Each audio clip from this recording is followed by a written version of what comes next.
You've put your courage to the test, laid all your doubts to rest. Your mind is clearer than before, your heart is full and wanting more, your future's at the door.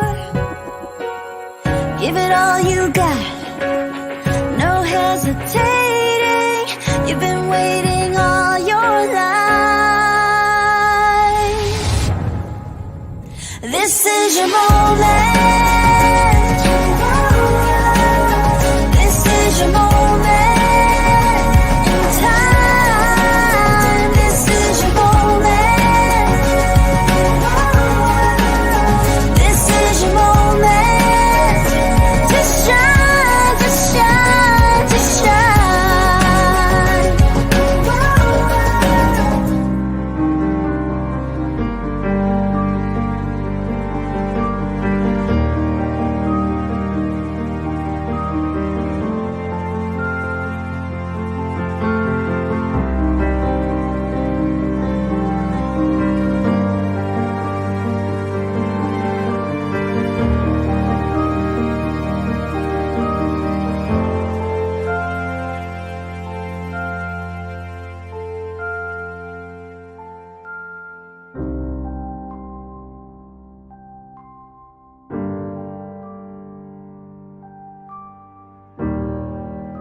Well, good afternoon and good morning. Good morning. Wherever you may be.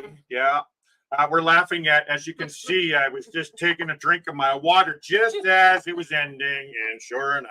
You had a fight with the water bottle, and the water bottle won. Yeah. As usual. If you go on my TikTok, there's a TikTok and an Instagram showing a video about my struggles I have with my water bottle. Anyway, welcome everyone. Today's date is Saturday, May 4th. May the 4th be with you. However you guys do it. We don't follow that, but hey, May the 4th be with you.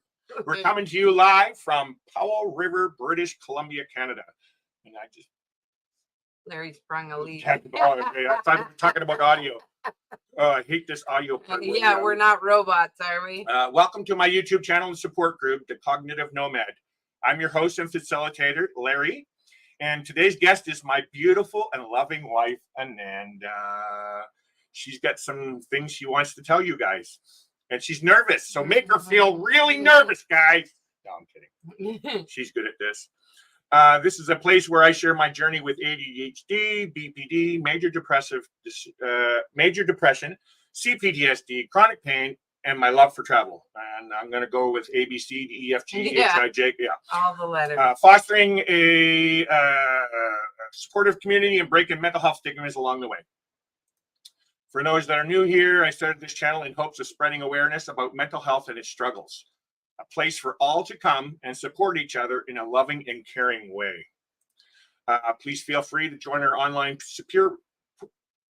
peer support group for mutual assistance and travel inspiration, and any other support that is needed along the way. Subscribe or follow for the empathy, adventure, and advocacy. And please check out my other channel called Plump Travelers, which focuses on accessible travel, providing insights into disability-friendly destinations and cruising tips. And there's the link right there. Okay. I just want to let everybody know, I want this to be a community-driven channel where we all can support each other in a loving, caring, and compassionate way. It's called an online peer support group. This is what this channel is all about. We're here to support each other in anything that we're struggling with, be it mental health, addictions, or any of that kind of stuff. Today's topic is Ananda's story. Ananda's going to tell a little bit. We got to say this, folks, okay? My story, originally it was 5 pages long. And I condensed it to 2 pages last week. So I asked Ananda to write out her story. And how many pages left? I think it was 4, but It's a big printing. Oh, it's really big print. Mhm, Oh, mhm. that's what she's saying. It's big printing. Mm-hmm. We're gonna have to go back and check out It'll the go fonts. fast. So yeah, let's go in the chat, see who's in the chat first. All the way up top, and first in we had our little buddy Kenny. Hey, Kenny. Thank you so much, Thank Kenny. you. We appreciate you a lot, buddy. And yes, I'm pretty sure I made you a mod. You should be blue, right? If he's in there. Yeah, he's blue. Is he blue? See, Daily Dose of Bible. No. Blue. Oh, it does come up in here as well. Blue. Okay, I didn't see that. Well, no. Wait. No, I'm never making that that fake captain one. He's always picking on us. He's always picking up this one here. This fake guy. He's not blue. Hi, Captain Billy. See, look, he calls you lovely and calls me. Thank Yeah. you. Mhm. Captain Billy's my favorite. Yeah. Mm-hmm. Dewey. Everybody's doing. Hi, Dewey. And it's Dewey's show tonight, Dewey and Danny's show tonight, Yeah. our date night. Our date night. So we're Danny's date night. excited. Danny and Dewey's date night. If anybody's ever looking at for anything for a date night on Saturday night, check out their show, Peekaboo. Sexual Peekaboo. Sexual Peekaboo. And speaking of Danny, here's our other Danny. Welcome in, Danny, our supporter. Because she's blue, right? Danny's not blue yet? Oh, yeah, she's blue. Yeah. See, why isn't it coming up blue here? Oh, yeah, there she's blue. Okay. He's colorblind. Yeah, that's what it is. Fake Captain Billy. You tell him, Danny. You tell him. No, Danny D. Real. Okay, Larry sprung a leak. Canadian show. See? They're getting all worked up for tonight's show. Yeah, exactly. Dewey, share your link with me and I'll share it on there if you want. Yeah. Oh, there's my Oh, daughter. Taylor, you gotta come check out the Dewey's channel tonight.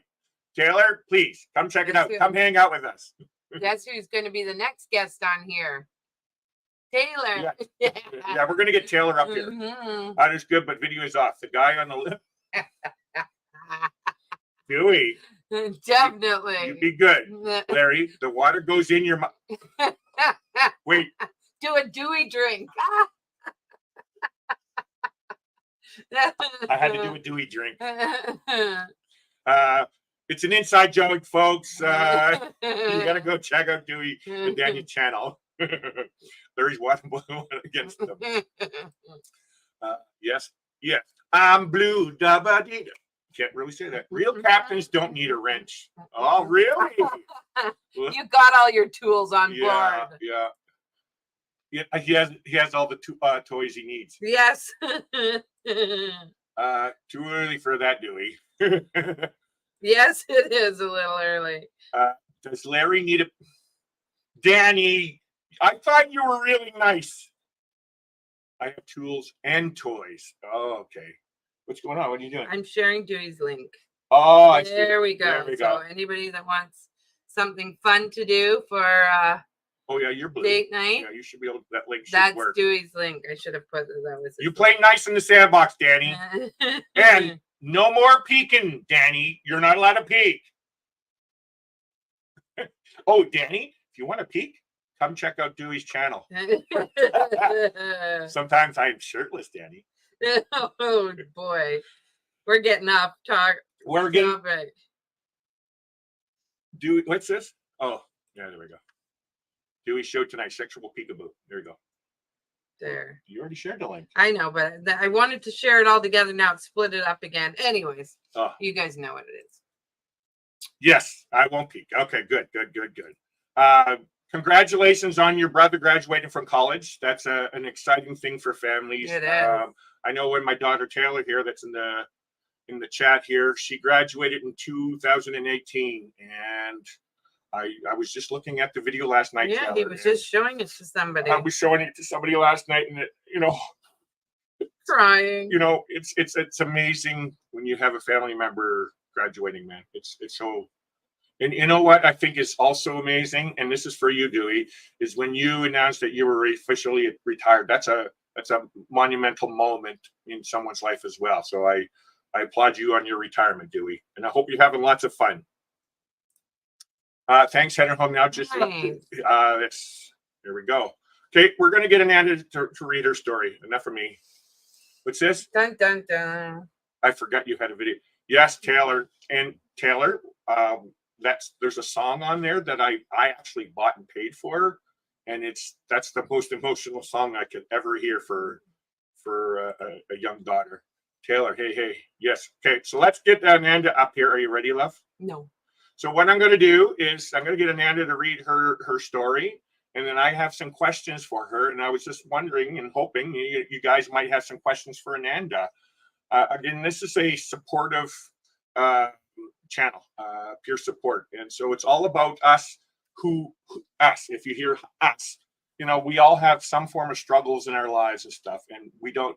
A lot of people don't have support systems in their life, and you'll hear from this story here. Amanda's had some good supports in her life. She's had struggles, but she's had a lot of supports in her life, and so I want to just make sure that everybody understands that this channel is all about supporting each other in their struggles in life, because this life is very scary and crazy at times, and we all need somebody in our corner, man. And so I hope this hearing Ananda's story can inspire some people out there. We can't save the whole world, but at least even if it helps one person, something. Yeah. So stay tuned, folks. Here we go. So I was just going to tell my story, but I get really nervous and I get bumbled up. So I did write it down. So I apologize if 5 pages. Just reading it, but it's easier for me to do that. So here we go. So I was born. Wait. Do they need to get popcorn? And yeah, do you want to get drinks and go to the bathroom, stretch out? Okay. So I was born and raised in the small town where we live now on the coast. It's called Powell River, BC. I grew up with my mom and a younger brother.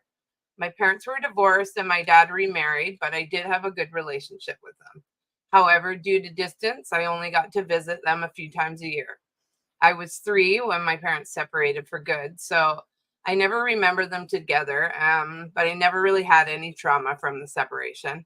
I'm sure it impacted me heavily not having a father around. Blocking my story. Daily growing up, but both my parents as well as my new stepmom all maintained a very loving relationship with each other and instilled in us the love they all felt for us. I always felt lucky I had extra parents, especially when later on in life my mom found a new partner, and I from then on had 4 of the most loving, supportive parents in my life. I never felt upset that my parents had divorced, as I knew no different. I also had extremely loving grandparents that were like second parents to me and totally filled in anything missing living with a single parent. In primary school, I was a diligent student. I loved school, extracurricular activities, but as I got into my teens, I became more interested in the social scene and slowly let school and the extracurricular activities fall to the side. At 14, I began to drink and experiment with drugs, and I believe now one of the reasons I enjoyed them so much was I always suffered from really bad anxiety as a child. Even as a very young child, I had irrational fears all the time, issues with being alone, and was very OCD about certain things. Routine was extremely important to me, and if it didn't happen, it upset me greatly. When I drank and used drugs, it relaxed me and allowed me to forget about these anxieties. I especially liked it because I was quite shy and nervous in social situations, and this stopped that. I moved to Vancouver when I was 18, and I started to party a lot. At 19, I experienced a trauma, and it affected me badly. I suffered from PTSD and shut down from the world for a long time. When I finally started coming back to life, I moved to Victoria to go to school and began partying a lot again. Over my 20s, I experimented with harder drugs and struggled to lead a healthy life because of them and my drinking. Also, as far back as I can remember, I've always suffered from chronic pain. It's literally controlled my life. I've had many diagnoses, from fibromyalgia to chronic migraines, arthritis, and many other chronic ailments. I also have a horrible immune system, so I was always sick as a child and a young adult. The most debilitating part of it was migraines. I could not function. I was having a hard time holding a job because of them and was in so much pain. So the doctors started feeding me painkillers. Started out some lower ones here and there, and slowly I needed more and more to stop the pain. With opiates, unfortunately, that's how they work. You get immune to them very fast and need to keep going up on a higher dose.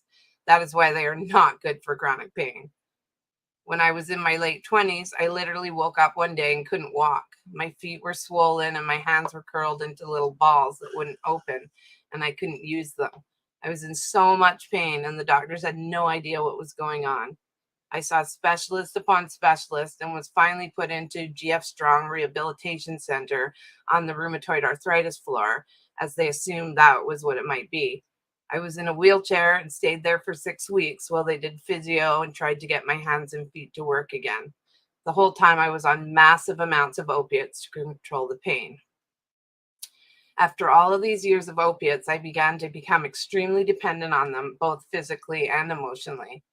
I had moved back home to Powell River to live with my mom as I was so sick. When my grandma, who I was extremely close to, passed away in 2008, I covered the pain with the drugs and didn't deal with the loss at all.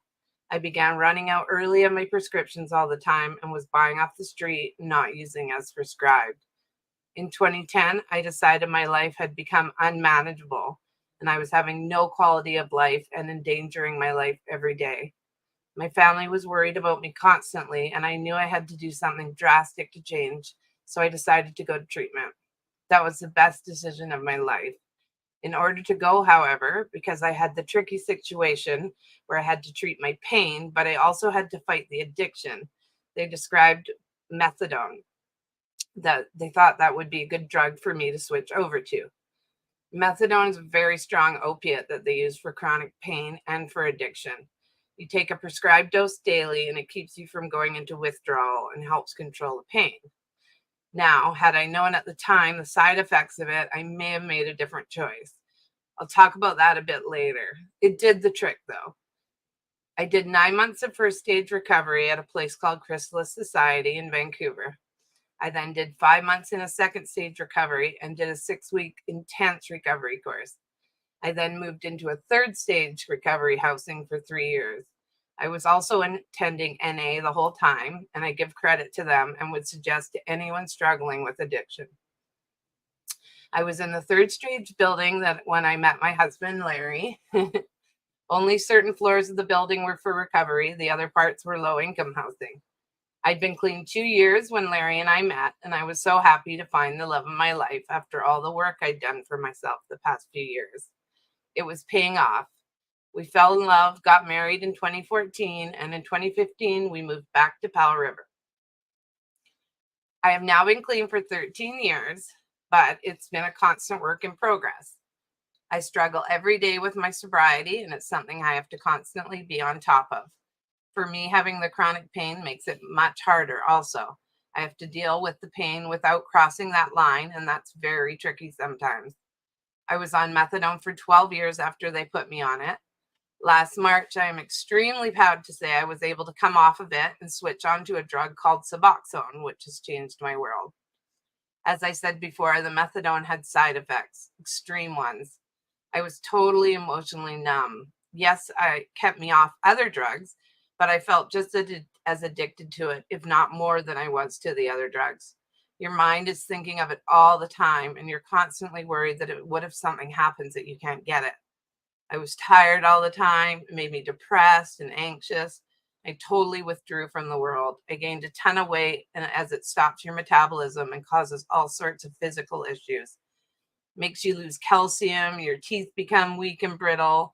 My hormones were all over the place. My body just did not tolerate it, but I was so scared to relapse on the other drugs. I stayed on it, not ever thinking I would have the strength to get off. Then I heard of Suboxone. It also treats chronic pain and addiction, but works in a totally different way. It was extremely tough doing the switch, and I wasn't sure I was going to be able to pull it off, but with Larry by my side, I stayed strong and got through it. The change was like night and day. It was like I woke up after 12 years. I finally had emotions again. I hadn't been able to truly cry in years. My true personality came back, whereas before I had been withdrawn and hid away from people. I'm now social and loving people and social interactions. I look forward to going out and doing things now when I used to be terrified to leave the house. I've lost 70 pounds since coming off of it and feel amazing health-wise. I still have lots of pain, but the Suboxone also helps with that. Now, with new emotions after not having many for 12 years, comes its own new struggles. I'm now relearning how to manage those emotions, and it's not easy, but I embrace them. Every time tears stream down my face, I'm thankful to feel them. I also had to grieve any loss I went through during that time, as obviously I didn't truly grieve, as I didn't truly feel it. So I'm dealing with those things one at a time, and I thank my husband for his patience with it all. This was also new to him. He fell in love with a different Ananda for all these years. And even though at the core it was still me, it's been an adjustment for him to learn the new me, the true me. And it's hard, but it's also new and exciting at the same time for us to rediscover each other and all about this. I do want to acknowledge how hard it must be for him, though, and truly thank him for loving me unconditionally through all of this. So that's my story and my experiences. Someone else may have had other experiences on this drug, so I can only speak from mine. Anyone struggling with any kind of addiction issues, I truly empathize and never, ever judge. Thank you. Awesome. Well, I love you. Love you. Sorry, guys. Let me just drop this for a sec. Back here. Are you okay, love? Mm-hmm. Let me shut off some of these banners here so we're going. So yeah, amazing story. Sorry for the crying, guys. I just wanted to bring in, Ananda doesn't know what I'm going to say. She knows I'm going to be asking her some questions and stuff like this. But I wanted people to understand that both Ananda and I, we met because of our struggles with mental health and addiction. I was not an addict. I did do drugs myself. I've done cocaine and crack and all that kind of stuff, but I was never an addict. But I've always struggled with mental health. Whereas Ananda's story is all basically chronic pain and drug addiction. But I want to start out right away. When you hear drug addiction, it's not your stereotypical drug addict that you see in the street banging up or any of that stuff. Ananda was addicted to trying to get rid of the pain is really what she was trying to get rid of. It's not, again, I'm not here to be a doctor and explain what addiction is all about. Addiction is addiction. No. Addiction is addiction. So all I wanted is just to make sure that I'm trying to deal with the stigmas that's attached to it, because I know when I first met Ananda, yes, I knew drug addicts myself and all that, but I'm not a judgmental person, so I had to learn how to live with somebody who was addicted, and most people, it's like, well, why would you go with a drug addict, blah blah blah, right? But Ananda, at that point, she was already clean for 2 years, and she was showing and all that kind of stuff, doing great and all that. So I want to bring up my questions. I have some questions here. What is it? 12 questions? Uh-oh. But some of them are like 2 parts to the question. Are you ready, love? Mm-hmm. The first one, how does mental health and addictions affect your life? Well, as you tell me from my story, it affects it every day. Always has. But I think it's made me more compassionate in the world and have more empathy for people, because I truly understand that everybody's going through struggles. I truly understand what somebody, even, somebody banging something on the street, like you were saying, an addict's an addict. We're all suffering, we're all hurting, and it's how we chose to deal with it. So I never judge those people. I never, I know there's a stigma on them, but yeah, so I think it's given me a lot more empathy in my life. Yeah. Just to clarify also, if you remember my story from last week's, if you haven't, go check out the video. I tell my story. And in that story, I shared that Ananda and I both we're outreach workers. My last job in 2017, we are both now on disability, but we were both outreach workers. And we're helping here now. I live in a small landlocked town here in Power. Well, we do, sorry. We live in a small little landlocked town, population 10, 12,000. I don't know right now off the top of my head. And yes, we have a homeless population, and we have the addictions here just like any other small town or big town. It doesn't matter where you go. Addictions is everywhere. It's a very tough thing to deal with. And mental health is all part of life as well, right? And so working with, like with my job, working as an outreach worker and also a front desk support worker at a homeless shelter in Vancouver, I was hearing stories every day. And that's where part of my story is we learned empathy. And that's where Ananda's coming up with her story or part of her story is that, we've learned, what empathy is all about and what homelessness is all about, what addiction is all about, what mental health struggles that are out there. Again, we're not doctors and we were never trained in it, but we're experienced in it. I worked at a homeless shelter for 5 years, and part of our jobs, yes, we do have training like mental health first aid and nonviolence crisis intervention, and just all these different little programs that you learn through it. So yeah, this empathy part here, and I think that's one of the amazing things I can share with my wife, and we can share together, is that empathy and understanding for those out there. And so this leads me to my next question: is why are you sharing your story here today? To help people. Like I said, even if it helps one person, if somebody can relate, or if somebody is addicted and they hear, maybe they can go to treatment, maybe they can do it too. Or if somebody is on methadone and thinking, that maybe they want to try and get off of it. There's so many things. So yeah, just to help somebody. Are you ashamed of telling your story? No, not at all. I am actually proud. I'm proud of what I accomplished. Like again, we all have our struggles, so you can hide them and be ashamed of them, or you can try and speak out about them, be proud of what you've overcome, and help other people with it. Now, I wanted to add to that. Helping others is very important for us, me and Ananda. It's our passion is helping others, and we do it every day, every time we go out somewhere. It doesn't matter.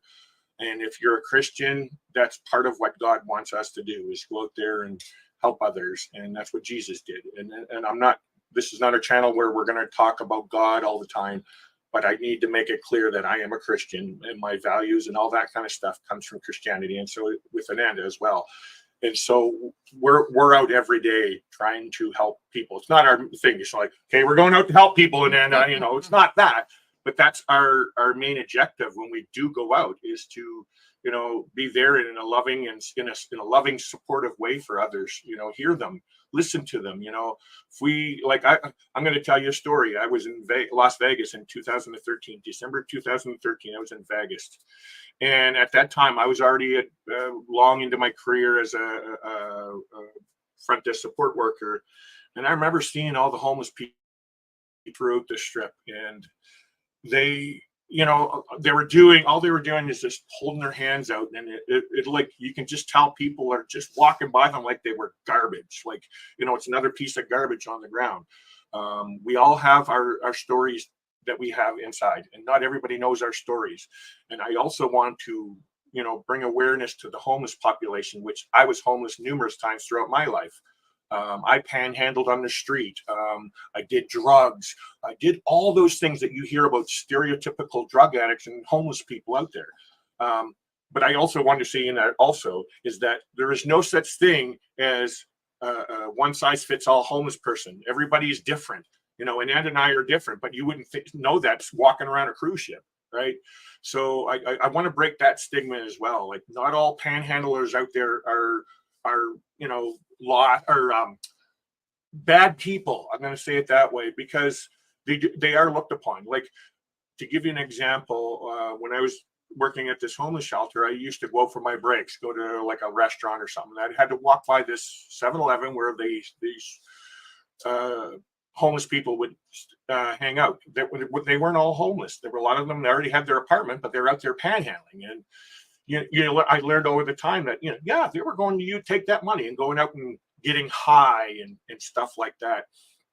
And so some people would say, well, why would you give somebody like a toonie to somebody that's going to go get high? Makes sense. It really does make sense. So, but for me, now you could disagree with me all you want, but I'm speaking from experience and how I do all this kind of stuff is if I chose to say, you know what, no, because you're going to go get drugs, that just gives them another reason, a drug addict, another reason to stay within their addictions because nobody cares about them. They don't have a rational thinking brain to understand why you're saying no. All they're going to think is that you're a low-life piece of garbage that thought they were garbage, and that's why you weren't giving them the money. The other way around is you could, hey, you want some food? Here, come to the, hey, offer them a coffee or something. You don't need to give them money. I don't give money. Really, I don't. It depends on the situation, but the most I'll give is like $2. If somebody comes up to you with a story on the street, 9 times out of 10, they're just trying to get you to feel sorry for them. That's all it is. But that's not rational thinking. That's just trying to take advantage of society. But those kind of people still need our help. They still need mental health help, if I can say it that way, because that's what they've learned. That's all they know. And so with everybody trying to support each other, not give them money for drugs, like a lot of people say, well, you give them $2 to go get high. No, I'm trying to support the guy. I'm trying to show them love and compassion and empathy because I understand where they're at in the street and why they're going to go get high. Whereas I can sit there and say, hey, John Doe, hey, I know where I know how I get people into treatment all the time. Would you like to go get treatment? You know what I mean? I know where there's food lineups. I know where there's all kinds of resources. Would you like me? I'll drive you there right now if you want to. And that's what Anand and I both did when we were outreach workers. I think that covered what I was trying to say.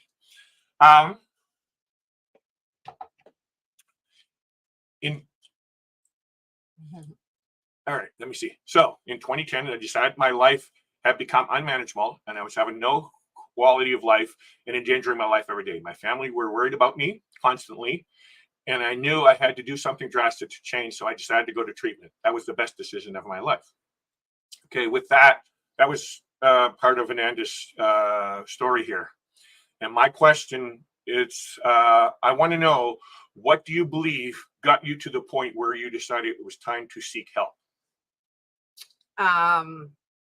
Yeah, Taylor kind of asked that question too. What drove you to seek help and stay consistent in it? Yeah, my life had become, like I say, completely unmanageable. I was starting to pawn things. I was fighting with my family all the time. It was just completely unmanageable. And I have a brother. My younger brother suffers from severe addiction and mental health problems. And to have watched my family go through that with him, and then know that they were watching me follow in his footsteps, was just breaking my heart. Like, I just couldn't do that to them, to my mom. And no, she already had one to worry about. And then like to have another one to worry about. It just all became too much for me. And I knew that I was heading down a road that it was either going to be death, like they say in NA institutions, death. I decided that probably, I had started to go to NA on my own, but I knew I wasn't strong enough to stop using on my own without being taken completely out of the atmosphere that I was in. I reached out for help from a drug and alcohol counselor, and they had me booked in a treatment within like a couple of weeks, I think. What do you think drove you to that moment? Because from my experience and your experience, we know that with addictions, it's the most powerful thing that has control over us. That's why we can't see the truth. We can't think rationally because we're stuck within that. What do you think? You know, That was rock bottom for me. That was my rock bottom. Like, yeah, I could tell, like, is there a point where you can define that says, okay, you know, this was it? Yeah, I think it was when, like, I was, yeah, like I said, I think I had all, like, a bunch of my stuff in a pawn shop. I was like working at a loan shop, and I was like taking loans out. I had loans out from every loan shop in town, and they were like all coming after me, and I just didn't have the money to support my habit. And yeah, it just, I know a lot of people, their rock bottom might be lower than that, but for me, that was my rock bottom. Yeah, I just wanted to touch on rock bottom, and Ann and I were talking about this last night when we were preparing. Rock bottom, I don't know if everybody understands what rock bottom is, but I have my own interpretation of because I've worked with addicts and all that kind of stuff, and Anna's being an addict and stuff. Rock bottom is that point in this is my own personal view on how it is.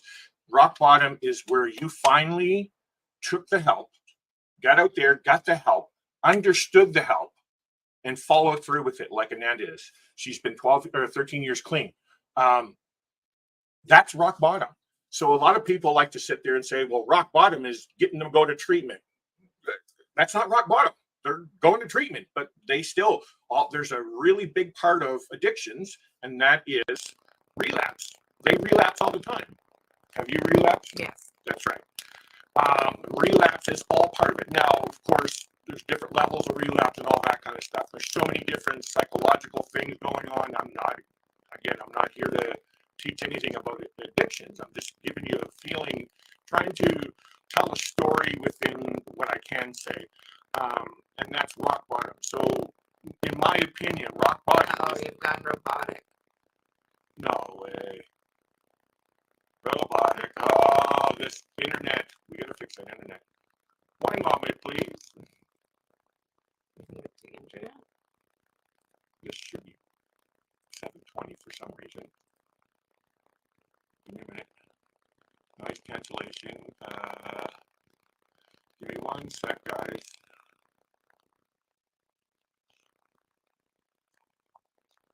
Yeah. That is fine. Give me 1 sec, guys. Can you hear me? Getting any better?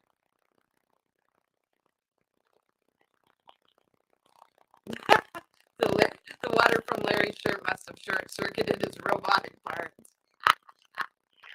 Can you check? Check 1, 2. That's still bad. Yeah, hold on.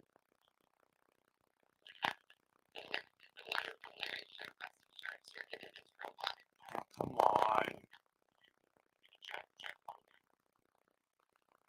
No.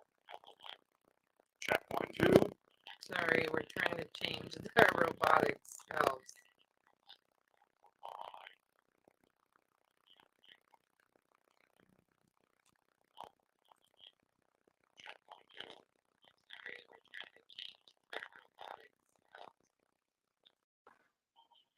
Can that help? That should have helped. Let's see if that helped. Captain Billy says that's better. Yeah. There we go. There we go. We're back. Oh my gosh. It's so annoying. Now you turn that down. Okay. It's going to come across. I apologize about that, guys.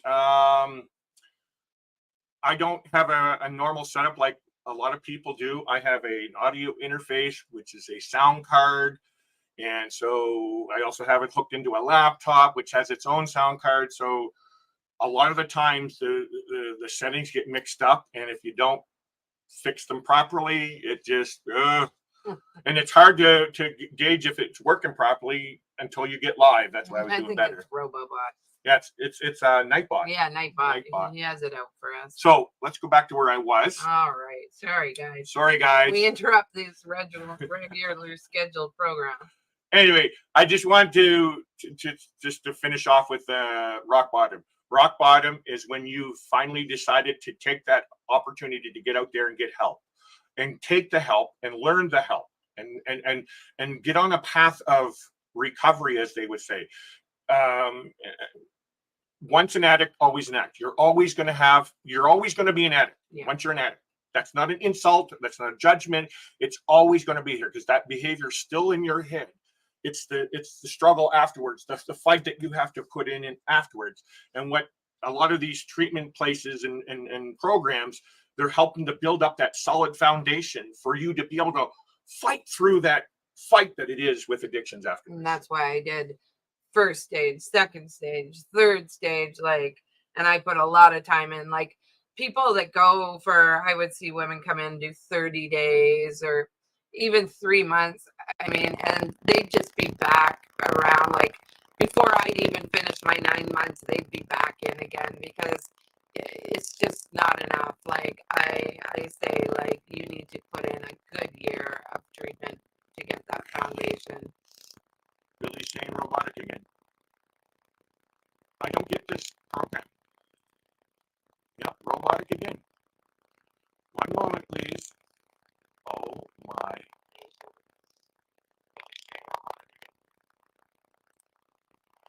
Logitech Brio. That's my communications microphone. Yes, communications. Check 1, 2. Okay, that's good. Here we go. That should be there. That's true. We're doing it for the 4th. Sounded good again. There it is. Yeah, we're doing it for the 4th. May the 4th be with you. I don't know how you guys do it. That's Nanu. Anyway, let's finish up here. Before we keep going robotic. Yeah, we don't want to go robotic anymore. Thank you guys for letting us know. Okay, next question. What did you enjoy about treatment? I actually loved treatment. That's why I stayed so long. I didn't want to come back to the real world.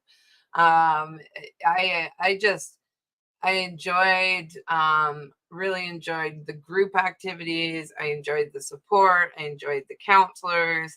I enjoyed the routines. Loved a routine. It's just you didn't have to worry about anything outside of getting yourself better. That's what treatment does. It takes away all those outside worries, and you're just there to focus on getting yourself better, and that's it. And for me, yeah, I loved it. I could have stayed there forever. I think for me as well, I didn't go through addictions recovery and stuff. I went through a homeless recovery, I guess you would call it.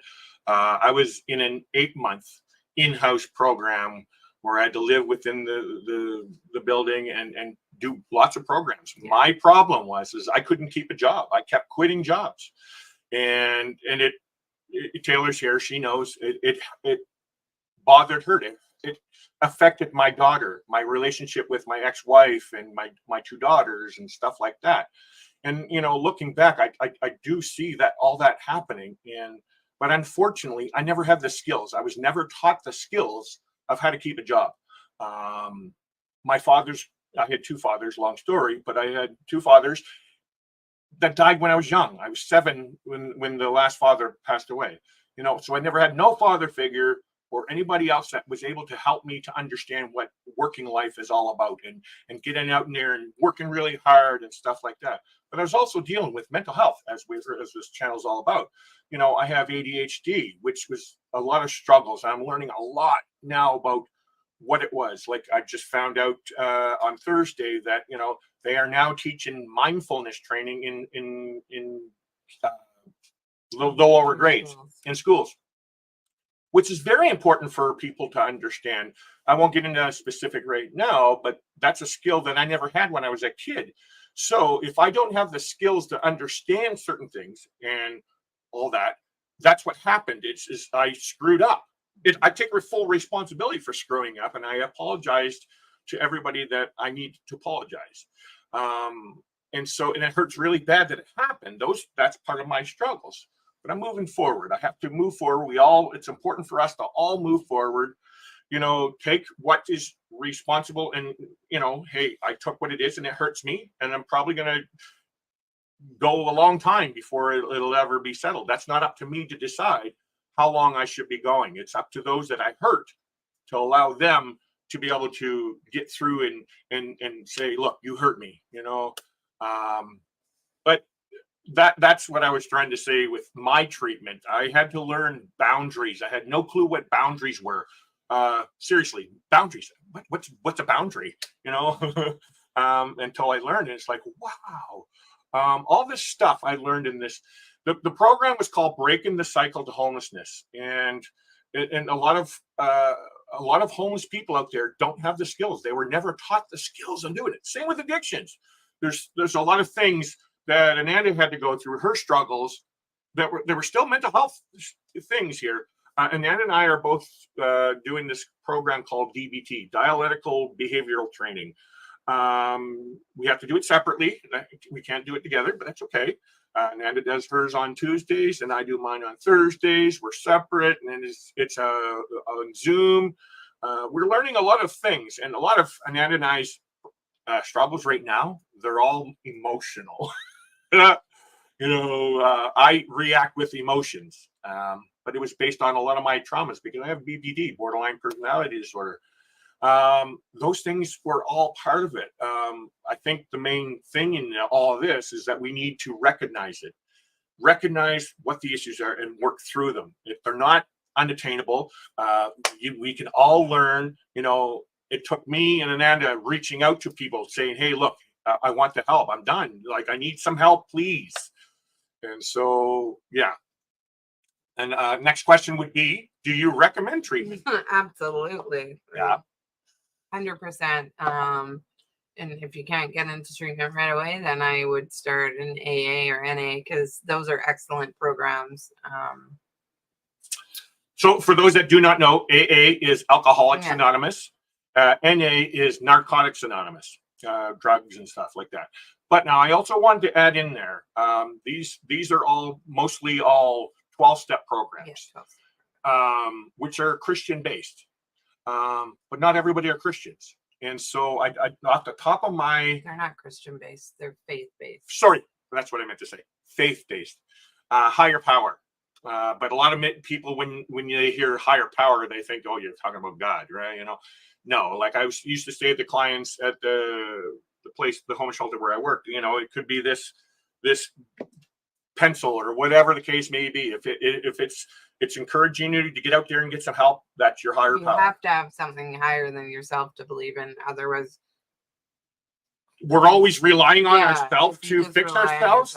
Then you obviously, if we keep screwing up and screwing up and screwing up, we obviously have an issue. We can't fix our problems. So we need somebody outside of us to help us.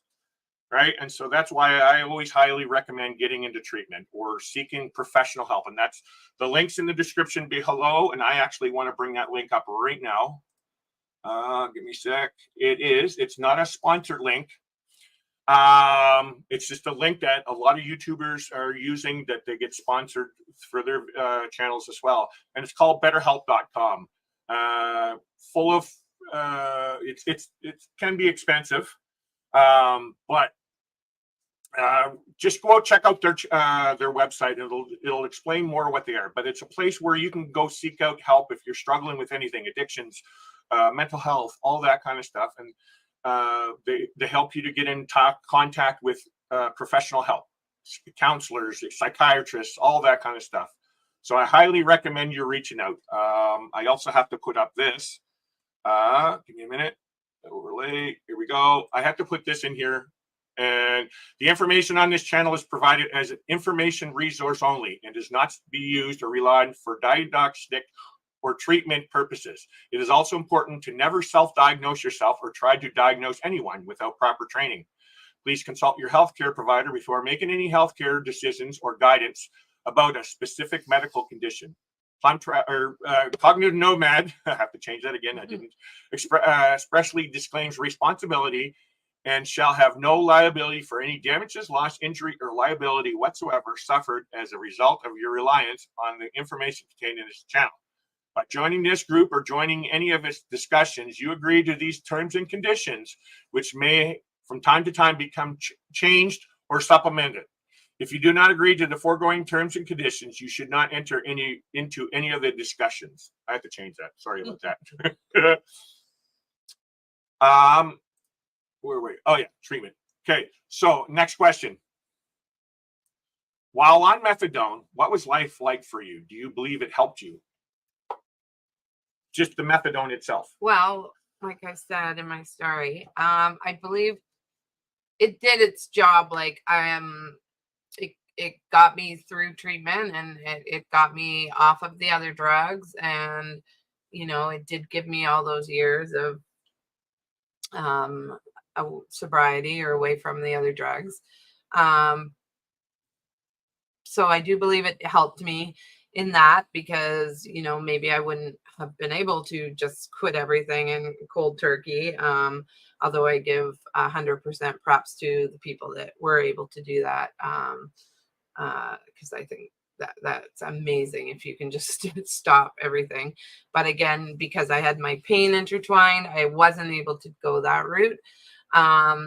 But so it helped me in those ways. But as I said in my story, there was so many bad side effects of it that had I been told by the doctors all the side effects, that I may never come off of it, because that was a really high chance. A lot of people don't ever come off of it.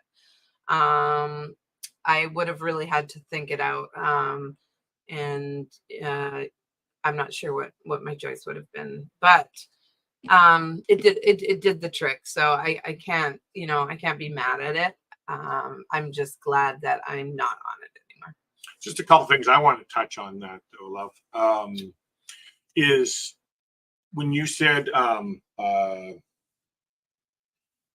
some might not come off of it. She's right. But somebody might think, well, why wouldn't they come off of it? It's supposed to be a methadone program. In order to understand that answer, you really need to really dig deep into addictions and understand what addictions is all about. Why do people do the drugs? Why do they do stupid stuff? And why do they steal? All those kinds of things that the general public does not know about addictions. It's ignorance. Sorry, it's ignorance. And so unless you understand what addiction is all about and how it works and how people get treatment and all you're hearing here right now, those things are all part of it. Some people can't. Yeah. They can't ever come off of it. They can't change. But it's a maintenance. They call it maintenance program. They keep them going through, because a lot of addictions has got to do with lots of traumas. Like, if you had a set of parents beating on you with a baseball bat every day, calling you a low-life piece of garbage, and you're never going to amount to you anything, you're going to have really bad things up here. You're going to be angry at the world, and you're going to come out swinging very hard. That's not normal. That's not rational. And so a lot of people, instead of getting out there and hurting people because they know it's rationally not good to go out and hurt people, they'll take drugs, they'll drink, they'll get high. It's to hide away from a lot of their pains. That's not all of it. Again, I'm not no doctor, but these are my understandings of what I've learned about addictions. And so I just hope that everybody out there understands when they're hearing this kind of stuff, is that these are programs to help people. And I also wanted to speak on the stigma of people on methadone. There's a very high negative stigma of people on methadone. I'm sure everybody's heard it, there's those methadone users, and I myself have been like treated poorly because of it, and made to feel less than and lower than, embarrassed to go into the drugstore because you have to go to a separate part in the drugstore to get it. And everybody knows that that's what you're there to get, and it's very embarrassing. People look at you, yeah, like you're some low life. And being from a small little town where everybody knows everybody, labeled, nobody stops to think that, there's all sorts of reasons why you might be on it. Not that they should be judging you in the first place, but I actually had a lady, I was standing in line the other day, actually, and not in the line for the methadone, but in a line just to get the normal prescriptions. And there was some other people standing in line to get their methadone. And some lady comes up behind me and she says to me, thinking, that I just look like a normal person. She says to me, and look at these people just budging in line, taking all the money from the government. They don't pay for this stuff, and just all this negative stuff. And I'm just thinking, you don't know who you're talking to. Like, she had no idea that, like, I was on it, or I was on Suboxone, and unfortunately, I wish that I had used my voice at that moment. Unfortunately, I froze up, and I'm a people pleaser, so I kind of just nodded, and but I should have said, that's kind of offensive. I'm actually on methadone or Suboxone, which is similar, and I was on methadone, and I should have spoke about the positive things of it. So that's why I'm on here doing it too, because of these stigmas. Was it tough for you to switch from methadone to Suboxone? What was the transition like? Sorry, Charlie's meowing. That's enough. Was it tough for you to switch from methadone? Yeah, it was really tough, and I had to. You can't switch from methadone to Suboxone immediately because they don't intertwine properly. So I had to wean off of methadone onto huge doses of hydromorphone, which is another opiate, which is a high opiate. And my body doesn't do well with that drug. So I was extremely sick and pain and in withdrawal. Your body has to get the methadone out. And so for a month, I had to do that before I could even begin the Suboxone. So there was a lot of points where I thought that I would have to, I just wanted to give up and go back on it. But I knew that if I could push through it and at least try the Suboxone, I didn't know if it would work. I didn't know if it would be the same as methadone, but I knew I had to try something different. So, well, I was going to say something back here about methadone. For those that don't know, my other channel, Plum Travelers, I'm a traveler, and so we're both travelers actually. I'm a travel agent, and so Ann and I, we've been on some trips down to America and stuff like that, and that was a very uncomfortable. You remember when we went to Mexico? Yeah, we got married in Mexico. She had to bring her stuff in, like methadone. Before it used to be pill form or something. What was it? No, it's usually in liquid form. It's easier for them to monitor, and a lot of people have to daily witness it. You have to go to the pharmacy and actually drink it in front of the pharmacist, so that because it's an opiate. You can't, because it can be very misused. But once like you're trusted and you've built up a relationship with your doctor and the pharmacist, and they trust you, then they'll start giving you more and more. And if you do clean urine tests, that you're not doing other drugs and stuff. So, but yeah, to travel, you can get pills. That's what I did get to travel, although the pills are very expensive. You have to pay for them. But yeah, it's always was an embarrassment. It's always to travel and you have to disclose that you're on it, and immediately you're judged. Like, yeah. And I can see, Michael, on your comment that honestly, you were one of those people that looked at methadone people and thought negatively. And yeah, I mean, I did too before I was on it. Like it is a stigma out there.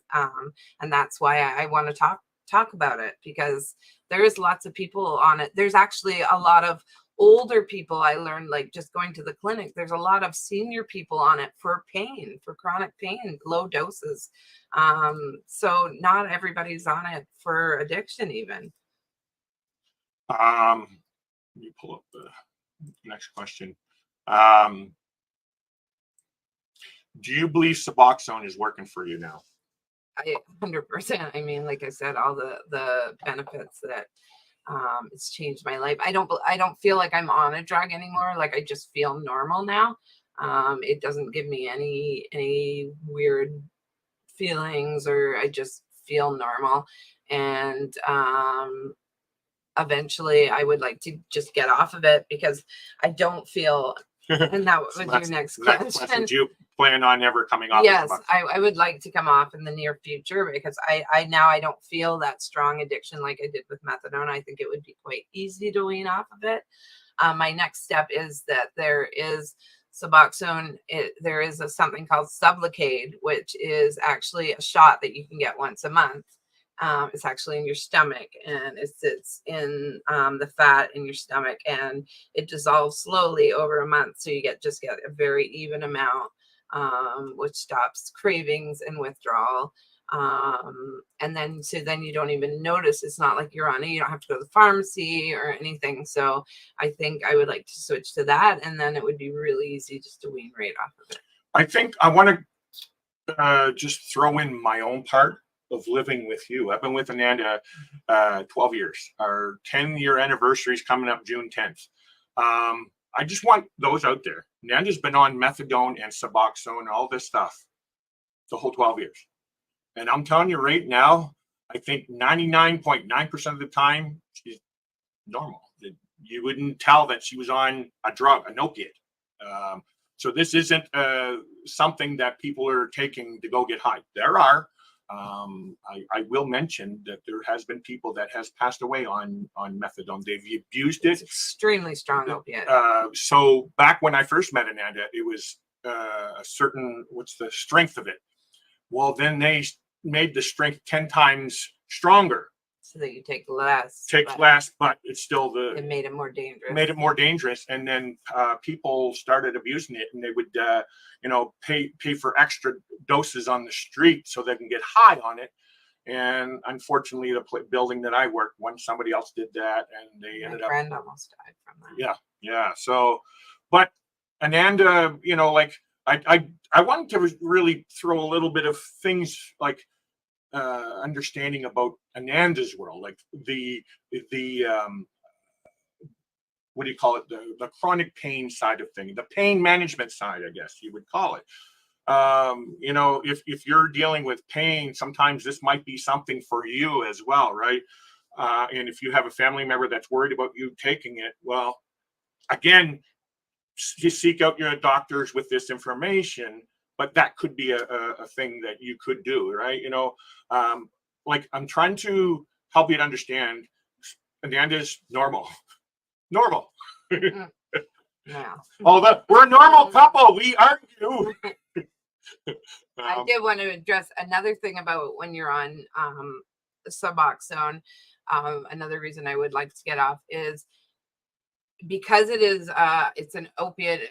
I think it's called an opiate antagonist, that it blocks the pain receptors in your brain. So if I am ever in pain, like I just had surgery a couple months ago, and the amount of painkillers or anesthesia that they have to use to cover those receptors that are already blocked is so huge and wears off so fast that it's scary that if something really serious were to happen and I was in an accident or something, they would not be able to give me adequate pain control without taking me off the Suboxone. So that is one negative. That's one of the big negative things about that kind of thing is with anything pain related. They can only give you up to so much, and then you start to get immune to it. Your immunity. Hey, you got a headache? You're going to have to take 20 vials of whatever. It's sad. It's sad. So that's a struggle that Ananda's had to deal with. Going to the hospital for normal pain, and they have to give her what they would give somebody dying of cancer. Fentanyl. They had to give her fentanyl. Like, it's, oh my God, no way. I stay away from opiates. If they offer me opiates, nope, I don't want it. I had broken ribs before, and they gave me oxycodones, as they're called, in the pill form. But I was very uncomfortable. I do not like heavy drugs. I don't like any drugs. I haven't done drugs since 2009, by the way. So next question. Are you diagnosed with any mental health issues? If so, what are they? So far, I've just mainly been diagnosed with an anxiety disorder. So just general anxiety disorder. Mm-hmm. And you're a perfect little girl. Mm-hmm. No issues whatsoever with life. See, no. I love being with my wife. She's so perfect. Like I said, I when I was on the methadone, I did suffer like depression and stuff like that. But depression and anxiety often go hand in hand. But for the most part, it's just been anxiety most of my life that I've been diagnosed with anyways. Now there is, we are all, both of us struggle with issues as well. Like, she's not diagnosed, as I asked. We are taking DBT, dialectical behavioral training, and these are things that are, as Ananda said in her story, she had a trauma thing happen when she was younger, right? You know, of course, she's not going to come out here and say, well, this happened, this happened, this happened. No, she's still dealing with it, right? And that's still mental health problems that we're having. Trauma is a mental health issue. And so I actually see a clinician now I'm down to a month. That's okay. Which is basically talk therapy, somebody to talk to and try to talk about my pains. One of my traumas is people, what do you call it? I was in jail, and I was only there for 4 months. And I told it in my story last week. I was in jail for 4 months, and I ended up having to go into protective custody. Now, some people might find it weird that I say, well, hey, it was good for me. I was asked to fight almost every single day. Almost every day. I had people come up, smash me in the nose, and you can go from there. You know, go get your effing thing clean up before the guards come out, blah, blah, blah. Now, you might say, you know, this or that about it, but I was never taught to fight. I grew up with 5 sisters and my mother, right? You know, I never learned the fighting world, the man thing. I gotta go there and get you pumped. Now, if I was ever in that situation again, now I know what to do. But being 16 years old, that's how old I was. I never knew how to deal with it. But that's what juvenile detention is all about. It is about gladiator school, really, is what it is. And so I was 6'2", and everybody was challenging me to fight. And so I'd fight and blah, blah, blah. You know, the last fight, I ended up squared up with the guy in the shower room, and I took the first punch and got him in the nose. And the next thing I know, I'm being woken up by a guard. So the traumas is now my fascination. I was just last night watching prison stuff and gangs and stuff. I watch those movies, but it actually helps me. It comforts me knowing the fact that I was there and I could have gone farther. So if you can, one of my struggles is that I had a really tough time in jail, but it changed my life. I never did anything wrong. I've never broken a law since 1986. Well, no, wait, 87. I think it was 87. Yeah, I think it was 87. Sorry. Anyway, I have not done anything with the law. You could throw whatever you want in front of me. I will never break the law ever. Now, of course, you know, hey, you're doing 10 kilometers over the speed limit. You know, it's like, who doesn't, right? You know, I'm not no perfect little angel either. I'm not trying to say that. But no, the jail actually made me change. It scared me straight, as some would say. So, yeah. So Ananda and I are both dealing with some trauma issues that we've had in our life. And so, again, there's nothing wrong with reaching out and asking for help. And the last question, wow, we're down to one last, and it's 10 minutes after, but it's okay because of the audio. What is the most important thing you want those that are watching or listening to understand about your story? I've been saying, I want people to have more empathy and compassion for people with addiction. I want people to understand more about these drugs, methadone, Suboxone, so that, again, there's not the stigma on them. I just want people to be able to relate to me if anybody has any similar issues that they've been going through, or if anybody has any questions now that they wanted to ask me in the comments, then I would love to answer them. Here's one question. Yeah. If you're on these drugs, do you wear a medic ID bracelet that says so? Sounds like it would be a good idea. I don't, and I'm not sure. I've never seen any that make them for that, but it would be a good idea, because when I go into the hospital, I always have to make sure to say, like, look, I'm on this, because otherwise they're going to give me a baby dose of something that's not going to cover the pain. I mean, luckily in our hospital they have a chart, and right away it says all our medications, but I should look into that. Cool. Thank you, Aaron. Thank you, Aaron. Welcome in. Thank you. I should go back up to the. That's pretty much. They're No, all. we missed a lot. You want me to go back here? Where do you want me to go? I think we left right about. Yeah, there. We left off there. I answered that one. Yeah, homeless people. If I can mention something about that, I would suggest offering them some food. Now, I also, actually, this is a good thing that you can say that as well, Michael Ann. Working from a homeless shelter point of view and stuff in my experience, and being homeless myself, and, on low income, welfare all my life, basically, the system. The system is not a human being. It's how life works. That's the system. When you hear somebody say the system. In major cities, I have to say, in the major cities alone, there are probably hundreds of different places a homeless person can go and get food. In Vancouver, we would give out a list of places for people to go line up at certain times of the day, and you can get free food, free, the whole meal.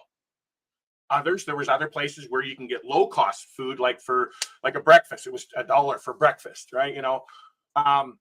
So when you see people out there saying, hey, I need some food, I'm hungry and stuff like that, 9 times out of 10, they're not hungry. They want you to give them money so they can go out and get high, or go get cigarettes, or go get stuff that they don't really need. All we need is food and shelter, right? Who's determining what food and shelter that we need? Food doesn't need to be, McDonald's. It doesn't mean that, but that's what they're doing. Because I'm speaking from experience. I would stand in like one of the main drags in Vancouver called Granville Street, sit there panhandling. Hey, I was staying at a homeless shelter, being fed 3 square meals a day, but I also smoked cigarettes, and I did, light drugs, marijuana and stuff like that. And I smoked cigarettes. And so what I was doing, I was panhandling because I wanted to have a cigarette. Or I wanted to go to McDonald's instead of having that gross sandwich that they give you, a bologna sandwich. Now, I've always appreciated everything free that was given to me. I was always appreciative of that. But again, when you're getting that as a homeless person, you're getting that over and over and over and over and over and over again. It gets really boring. Like I actually, I don't like eating donuts, because a lot of homeless shelters get their stale donuts. They get the leftover Tim Hortons. And so, it was that. So I'm just trying to show, like what you were saying there, Michael Ann, the dollar store. Just be mindful that not all these people are looking for food or whatever. I think the best thing is in all of this, it's just to acknowledge them. That's the main thing that you should do. Even if you just talk and say, hi, how are you doing today? Yeah. They're so used to being treated as a non-human. People just walk by them. They don't want to look or make eye contact with them. But like sometimes all they want is just to be, hi, how's your day going? Like that can make all the difference in the world to them. Just like, sorry, I'm looking at I know. My shirt looks thirsty. It didn't work, Billy. So yeah, that's the most important thing. So I also suggest, if you really want to, help them, Michael Ann, you're from Ontario. My sister, I had sisters that lived in Oshawa, Ontario, and we used to take the GO train into Toronto for the day, and walking around Toronto during the day and stuff, and Yonge Street, that was, Queen, all that kind of stuff. And my sister used to bring a bag of change with her, just so she could pass out to panhandlers. Around that time, there was a story in the Toronto newspaper, and you might remember this, Michael Ann. There was a a lady who was a millionaire out in the street panhandling. It turns out she had a fund all stashed away and she was panhandling, right? Well, remember how much, like, we talked to some of the panhandlers and the amount some of them made in downtown, like in the cities, would blow your mind. Like, they were bringing in some huge money. So when you see a panhandler in the street, and you got to listen to their stories, like, because that's all they do. They want you to feel sorry for them, to give them money so they can go out and get high and stuff like that. Now, I'm not trying to bash any homeless person out there because, again, I was homeless myself. I understand what it is. I'm trying to give you guys a look into from the other side of what panhandling is all about. Panhandling is mainly to get something so they can go get something for themselves. There's all kinds of food out there. There's all kinds of shelters out there. Now, if you see a lot of people, this is another important thing I want to touch on as well. When you see a lot of people out in the street that are just laying on the street in the blankets and sleeping out there, a lot of these homeless people, they don't want to follow rules. They choose to be on that street because if they go to the homeless shelter, they can't get high. They can't do their crack sitting on their bed because there's what they call low barrier and high barrier shelters. Now, they do have low barrier shelters, which is where you can come in high, right? I've actually stayed in homeless shelters where they doing their crack right on their bed. Not that I agreed or with it, but it's those are low barrier shelters. So what happens is when those low barrier shelters get full because they can only hold so many beds, the only choice they have is to go to a high barrier shelter, and that's too many rules. They don't want to follow it. Yeah. So they sleep out in the street and they put up a sign that says, "God bless you for helping me out. I'm starving." Well, they're not starving. Here, you want to do that? You know, the best help you can do is say, you know what? Hey, you want to get in here? Here, I'll call up the Salvation Army and see if they get any beds, right? Now, the homeless world and beds and shelter beds and stuff, that's a whole political story that I can't get into right now, but I think that would be the best thing. Now, again, the best thing is to acknowledge them, at least give them knowledge that shows that society doesn't look at them as a piece of garbage. Yes, they do things wrong. They make wrong decisions. They go out there and manipulate you into thinking that they're starving, stuff like that. But I think as human beings, we need to be empathetic to their irrational thinking and try to encourage mental health. It's mental health, right? So give them that chance to see that they are still human by offering, hey, you know what, buddy? Hey, I'll get you. I'll call up and rehab, man. Yeah, I'll call for you. I'll drive you there. I will do that. I have no problem doing that. If somebody asks me, hey, Larry, can you bring me to, I'm there. I'm doing it, right? You know, because I think, you know, it's important for us to seek help, man. And that's the most important thing is getting out there. And that's what I'm trying to portray in all this story today is it's important for us to reach out there and stuff. I didn't do this. I think this oh, here it is. Is this the one? You've tamed the voices in your head. You've put your courage to the test. Laid all your doubts to rest. Your mind is clearer than before. Your heart is full and wanting more. Your future's at the door. Sorry. Let me see. Yeah, you're not a burden for seeking. Yeah, there we go. You're not a burden. It's there's nothing wrong. We need to, you know, stop this worrying about what other people think and get out there and ask for help, man. I'm working on a new intro with that. Where did I go? Right here? Yeah, exactly. Sometimes you can talk to them. Yeah, sometimes you just pass them something, but just acknowledging them. Now, again, you got to read the situation. I've heard so many stories. Hey, my car, I'm not here to bug you for money, but my car broke down outside the city. I need a little bit of money for gas. Yeah, okay. Yeah, sometimes you can just say, no, sorry. Sorry, guys. You know what I mean? But at least saying, you know what, sorry, yeah, I got nothing. Just ignore That's acknowledged insteed of ignoring them. And that's what I guess I was trying to say also. Yeah. Try not to ignore them, but you're also opening up. I noticed this. This happens in America from being from Canada.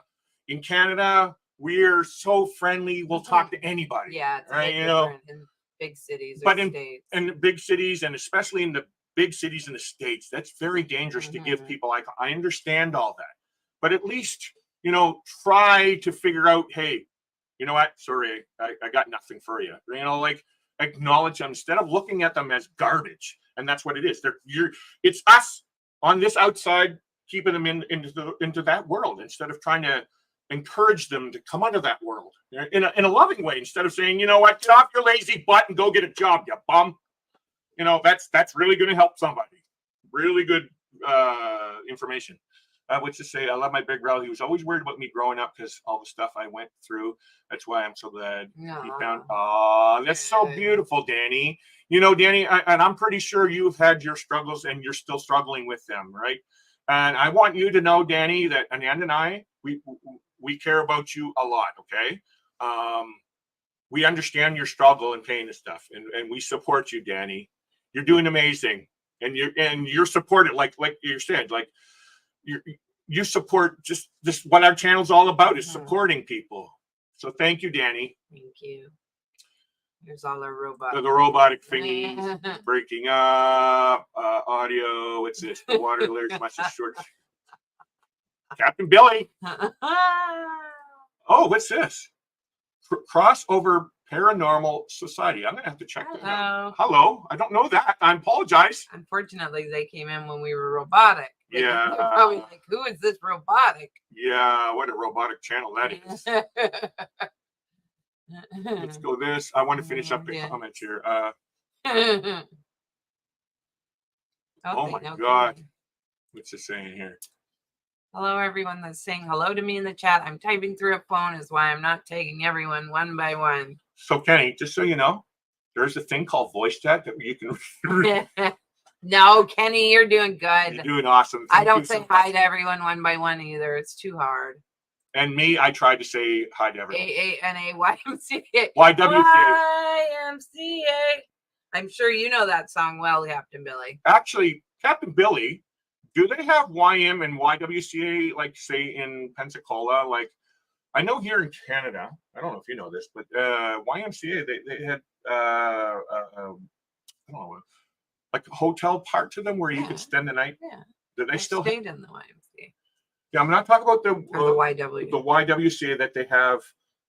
Yes, we have YMCA across the street from the BC place. Billy says. Yeah, I see that. Yeah. That one that is the hotel. I'm not talking about the hotel one. I'm talking about.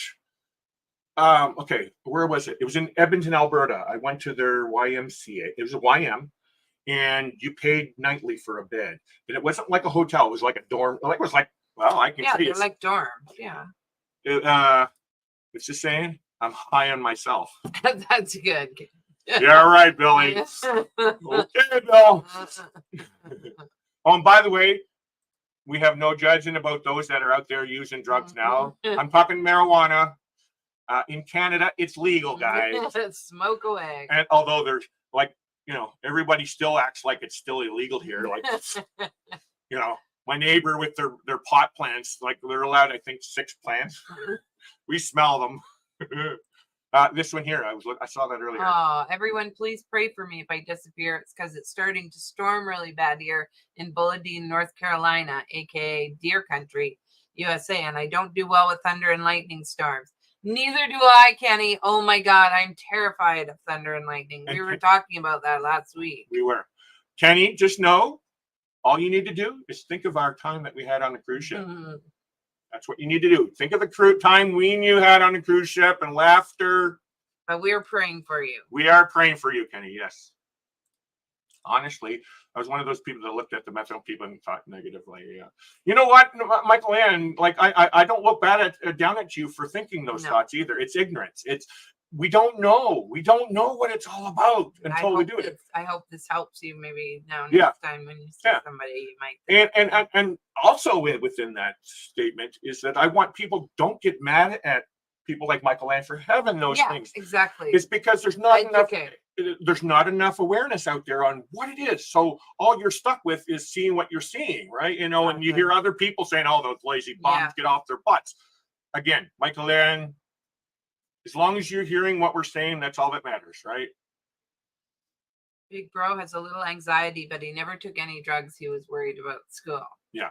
And so what happens with that, Danny, is sometimes you have all the boundary or great foundational broad, what do you call that?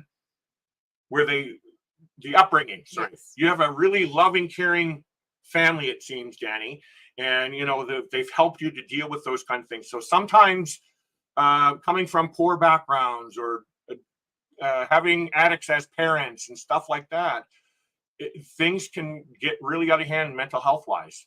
And so that's why they end up in drugs and stuff like that. So when you say your brother had a little anxiety, but he never did drugs, that's because you had a lot of solid foundational, great, loving, foundational things happening in your life growing up. And me, I think. See? Yeah. Hello, friends. There's my Aaron. Hey, Ron. Yeah. So Aaron, yeah, I saw that earlier. Aaron, I actually already plan on talk about it more. Yeah. I'm good. Once I get traveling again, I'm going to start doing different angles on stuff. So my next video, which was our group cruise with for the Helping Hands for Cruising inaugural cruise, in the beginning, I'm just working on the video right now. I share a little bit about the mental health side of things. And I'm going to slowly start bringing that into our travel. Like, you know, here we are, we're on the ferry. It's this stress or that or this struggle or whatever. I want to start bringing that in there. And so, yeah, I plan on eventually getting that kind of stuff because I notice all my stuff is just me and Anna going for a trip or whatever, right? Oh, we can merge them, yes. So that's what I have planned is to kind of intertwine each other, crossover, yeah. Thank you, Danny. We love you too, Danny. Oh, yeah, that was your bracelet. One, Larry, your shirt looks thirsty. Yes, I'm thirsty again. I'm almost out of water, guys. Got some for me. I take medications that makes my mouth dry. You guys are amazing. Proud you guys found each other. Thanks. Danny, you're gonna make me cry with that stuff. I want everybody to know. You might not be spiritual or any of that kind of stuff, but in our own personal thing, we're Christian, and I want to put it out there that Ananda is a gift from God for me. For me. No, I'm kidding. She's a true gift from God. When I first met her, we were in this building. They were having what do you call it? A group dinner. They had monthly group dinners where it was free food and stuff. And so Ananda was coming in with her friends, and I seen her down the back corner, and I kept watching her down the back corner. And some might say, you know, I was looking at her chest. I'm not going to say it that way. Stalker. I was a stalker, but what I noticed about Ananda, it was her energy. It was her vibe that she was putting off. There was nothing there. One might say it was God, might be this, or it might be that. All I can say, and I say that to Ananda all the time, she's a gift from God. And it was because her beautiful face to me. So beauty is an eye of the beholder. She stuck out from everybody. Not that there was ugly people there, like Captain Billy. And Larry is a gift from the devil. Well, I wasn't going to say anything out loud, Captain Billy. We're going to get there. We're going to get there, Captain Billy. Yeah, that's probably better that you don't talk. Yeah, gosh. And they don't talk to you, Captain Billy.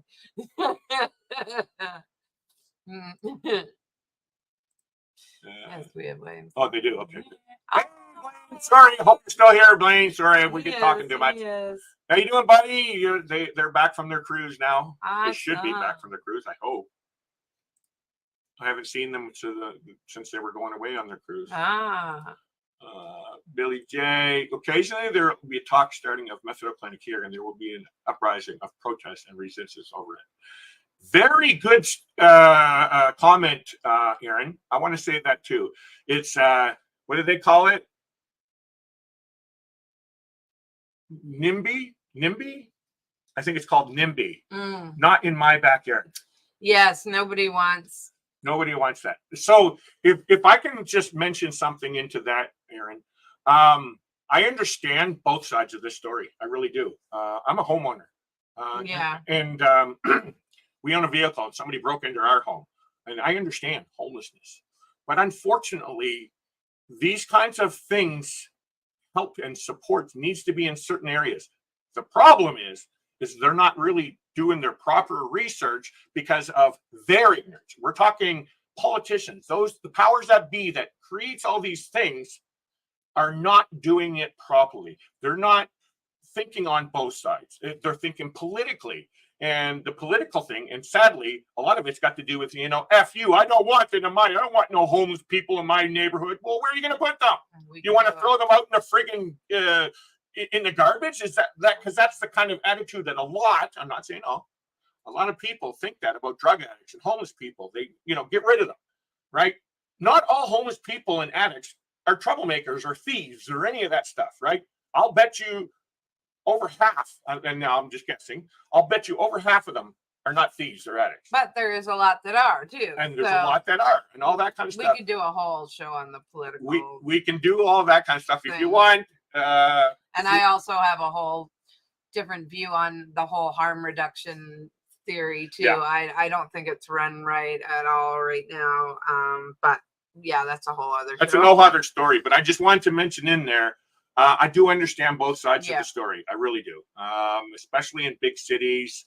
I think there could be more done to this. I was actually, Ananda wasn't part of this when we were doing outreach, but I was on the Affordable Housing Committee here in Powell River. We had a homeless population. We had housing problems going on. And so part of our Canadian government gave out $53 million for housing projects out here. So you guys can look it up. Look up Larry Giroux, Salvation Army, Powell River. It'll give you some stories that I was involved with. And, it was about homelessness and stuff like that. And I learned a lot. And here I am. I'm not bragging or anything. Here I am homeless, and I'm on an Affordable Housing Committee. I actually have videos posted up on my Larry Giroux channel, which is my personal channel. And it shows me up on the stage doing what do they call it? I can't remember what they're called, like a town hall meeting. And I was invited up on stage to tell my story and my background about being homeless and stuff like that. And I learned a lot about homelessness and drug addictions and how the homeless works. A lot of people think when you hear affordable housing, I don't know how it is in America, but here in Canada, they hear affordable housing and they automatically go right to thinking that affordable housing is for those people that are on welfare and drug addicts and all that kind of stuff. Affordable housing is not that. Affordable housing is based on 30% of your income. Now, this is a kind of like, it's not exactly, but it's kind of like a middle class income is where this affordable housing number comes from. If your income falls within 30% or less, then you fall in the affordable housing. So when I heard, hey, they're bringing in some condos here in Powell River for $2,000 a month, which is quite a bit actually here in Powell River, and some would think, well, that's not affordable for somebody on welfare. Well, no, this isn't affordable housing. So what they're doing is they're creating new stuff, and this is my own opinion. This is what I'm learning. They're creating new stuff for these people that are down here in the low income buildings into the new affordable housing because now they can afford it. And now they're opening up these low income buildings for people on low income that was dilapidated and used up for years for those people that got moved up to affordable housing. And so a lot of politicians are using the word affordable housing, and everybody's mistaking this. This is where ignorance is coming in. They are hearing affordable and they're thinking, hey, the government's taking care of the poor and they're taking care of the low income people and stuff like that. They're not. They are, but they're not. It's not directly involved. So yeah, everybody's thinking affordable is for low income and all that kind of stuff. There's supportive housing. There's low income housing. There's market rent housing, which is what the last time I was when I first met Ananda, I was paying market rent. Well, actually, I started out working paying subsidized rent, which was based off my part-time wage that I was getting, which was 30% of my income, whatever that was. And then I moved into another building, which was directly behind the building where we met. I moved into that building, and they allowed me to pay what they called market rent, which was Well, it was because your wages went up, so you had to start paying more. I had to start paying more in this building where we met. Yeah. Well, Oh yeah. Right. in the building behind us, which was run by the same organization, they allowed me to start paying $700 a month, which was their market rent was lower in that one. That's right. Yeah. Building. Yeah. And so they allowed me to move into that. So, but that was $700 a month for a bachelor apartment. Now you need to understand how all the numbers were here, but this was in 2012. So yeah. I wanted to say too about the methadone clinic. If you're on methadone, especially if you're just on it for pain, you don't always have to go to a methadone clinic. There's a lot of doctors that have a methadone license, so you can just go to a normal clinic and be on methadone too. So not everybody goes to a methadone clinic that's on methadone. Yeah, so Ananda goes to see this doctor who's licensed to do all she does is methadone. So it's not a methadone clinic, it's a methadone office. No, it would be considered like a methadone clinic. But really? Before that, I went to just my normal doctor. Billy, you're aware that we are going to meet one day. Okay, you may be 6 foot 2,700. I'm still 6'2", and I've been around the street, Billy, and I've been to jail, so I know how to take care of things. Thank you, Danny. Danny'll keep them in line. And boo-boo, I got Danny. Oh, and Billy, she's blue. Billy J knows what the devil looks like. Yeah! Thank you, Blake. But maybe is that an insult to Danny? I don't know. No. What's this? Affordable housing is needed everywhere. Lots of people can't make it nowadays due to. So true. Now, Blaine, when you say affordable housing, you remember what I'm saying here. I personally think they need all housing. I'm talking supportive, low income, what do you call it? Subsidized housing, all those kinds of things. I personally believe nobody should be paying more than 30% of the incomes. Now, I just want to also touch on that, because I know a lot of people out there, they argue, well, the government and all that kind of stuff, they're making these people are allowed to charge so much for the rents and stuff like that. Well, here's a little bit of information. I'm a homeowner, right? We paid whatever we paid for our home. That's my home. If it's worth whatever it's worth, that's what business is all about. So it's not the homeowners that are charging all these crazy rents. That's the problem. It's the system, which is not human. It's a democratic society. That's how a democratic society works. The majority of the people gets to pick and choose how it works, right? It doesn't mean everybody's evil against those that can't afford work. It's not society's problem that you are sitting in poverty. It's not. We need to figure out how to get out of poverty. Nobody's at fault for us being in poverty other than our past. So we need to learn how to get out of there. And so all those things, affordable housing, again, like I just said, and that's what's needed. And so unfortunately, due to politics and stuff, it just never happens. I think, Blaine, you're part of the city there in your type of thing. Oh, steel cage deathmatch. You want to see that? Okay, that's the next challenge on our group cruise, Billy. Hopefully you're going. Oh, no, they're not going on the rock and roll cruise. Oh, yeah. Yeah, they're scared. Yeah, Mike Land's blue, too. That's right. Yeah,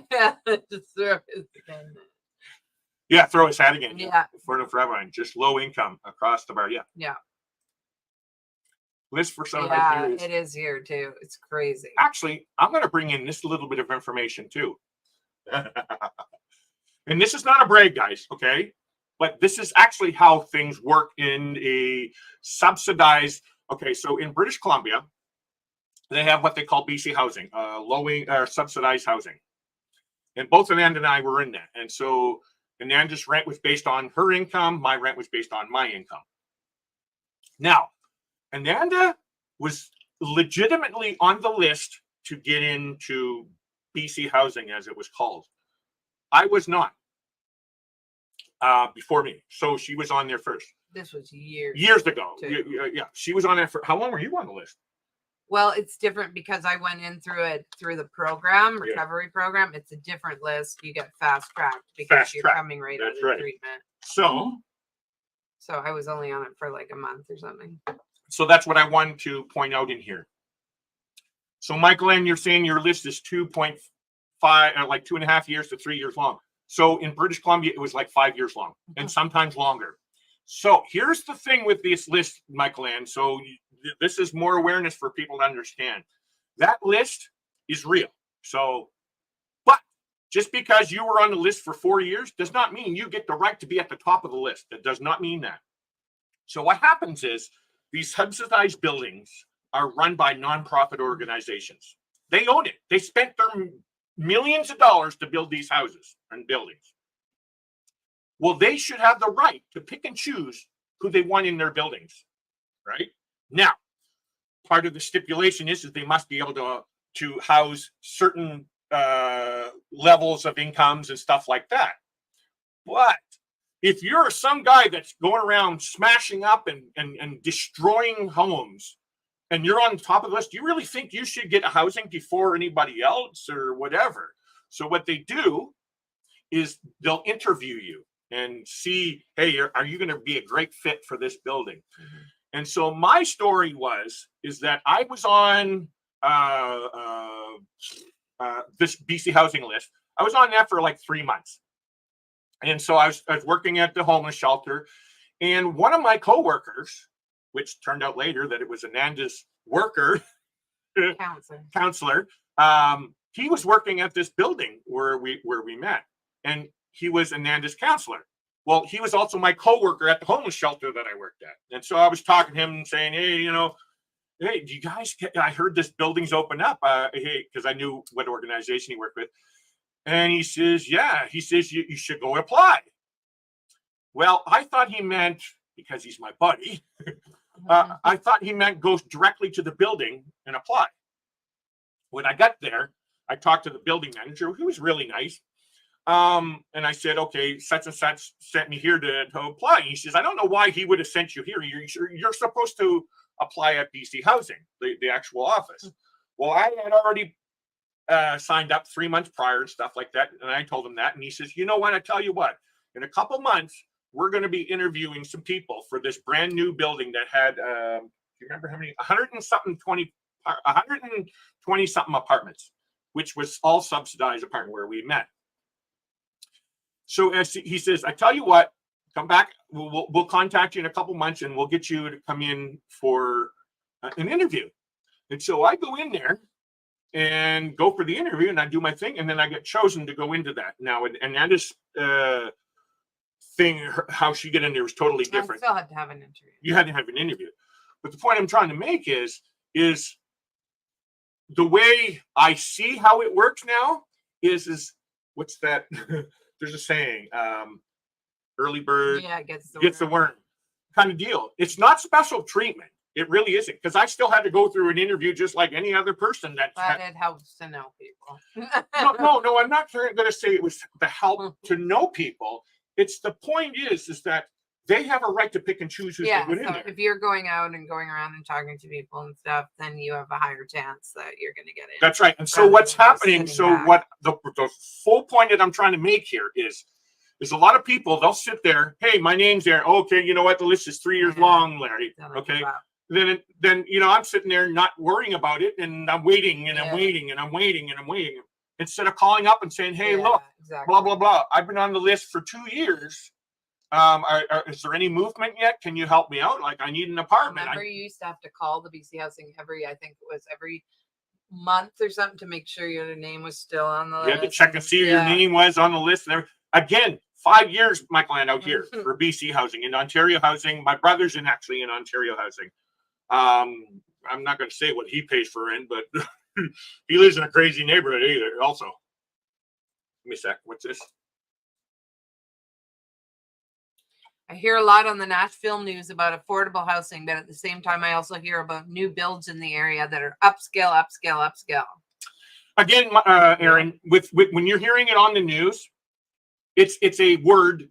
It's a word that's used in the political arena that they can use to make it look like something. Politicians don't want to spend money because now they got to please these rich guys at the top. Here's an example. When I was on this affordable housing committee here in town, I found this hostel. It was a hostel that wasn't really doing a lot of business. It was because, the area and stuff like that. So I actually invited our city council to this building for a tour. They were selling it, and I wanted them to use it and build affordable housing with it. And everything was all good. I did all the research, arranged all the meetings, everything. We all went, did the tour, and the owner was like, really, oh, thank you, Larry, for bringing them. And it was really cheap. It really was. And then there was also this, what they call shipping container homes.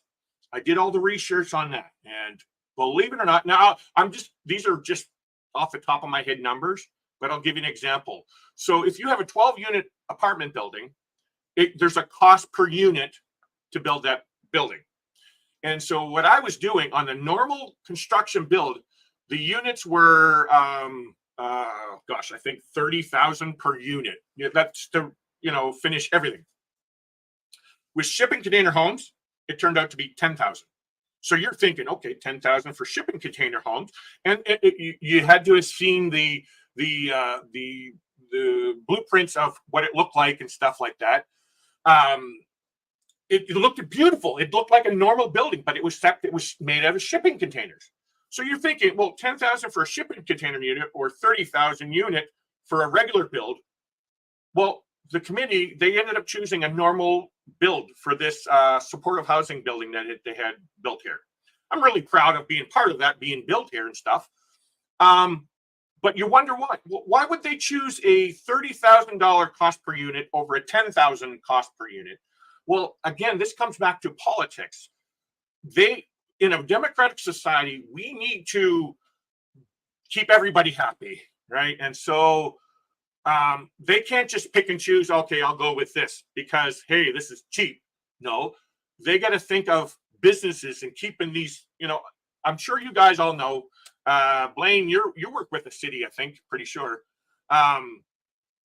So that's what's happening in here. So what a lot of politicians use the word affordable to make you feel like they're really doing a great job, which they are. They do build buildings and stuff, but it's not the real story of what's really going on. They are trying to fix it, but neglecting the lower end of these things, the subsidized, the supportive housing, all that. Now, I don't know if you guys know, supportive housing is where they help staff members like Ananda and I. It was kind of like a subsidized / supportive housing because she had a counselor that was helping her finish off her part of her program, whereas I didn't need to see a counselor. So I was paying, and eventually market rent. And so when these contracts are being built and all that kind of stuff, they have to think of all those things. A percentage. Hey, if you build 12 units that are for the homeless, hey, we'll give you a discount and all those things. But again, that's a very popular word that's being used, is the word affordable, and I don't like that word. I really wish they would use the real words out there so society can see what's really going on. But you hear affordable. Oh, you're putting everybody all in that same pile there. Oh, yes, eventually it will be, but it's for those that are already being rewarded, in my opinion. What's it say? It's so expensive here. Folks get bussed into work from 2 hours away. You can't afford to live in some areas with a family of 2, much less with kids and a big family. It's sad. It's the exact same here in BC. When we moved here, okay, in Vancouver, where I met Ananda, and I moved into this market rent place. The market rent there was for a bachelor apartment, which is one room with its own bathroom and a kitchen. It's got a sink and all that, fridge, stove. But it's a bachelor apartment studio. I was paying $700 a month in one of the richest places in Vancouver to live, Yaletown in downtown Vancouver, and I was paying $700 a month. Now, for that same apartment, for market rent, is up over $2,000 a month. And so they've neglected this. Like 3 at least. It's retarded. Yeah. What's Taylor saying? Sorry, had to go for a minute. How would you go about encouraging someone to get help who's on the brink of death without making them feel worse? That's a tough one. You'd have to be very gentle with them. Unfortunately, like it is our own personal struggle, so we have to hit that rock bottom within ourselves, no matter what other people are saying to us. Although you can definitely plant seeds and guide them to it. You can, be there for them to talk. You can ask them how they're feeling without try and say in not offend them type of way, how are you feeling lately? Or I've noticed you maybe aren't doing so good, or if they start to talk to you about their drug use, then you could say, well, have you ever thought of going to treatment? Have you ever thought of getting help in a gentle way? Just all you can do is support them and love them. Like they ultimately, unfortunately, have to make that decision on their own, and it's so hard to watch, but yeah, you just have to be there for them the minute they say they're ready. As the saying goes, you can lead a horse to the water, but you can't make them drink. All we can do is love the people that are struggling like that, Taylor. I can, do whatever I can to support them, to help and love and care for them. By ignoring them, you're not helping them. So whatever we can do to help them to understand, but eventually it's ultimately up to them to make that decision.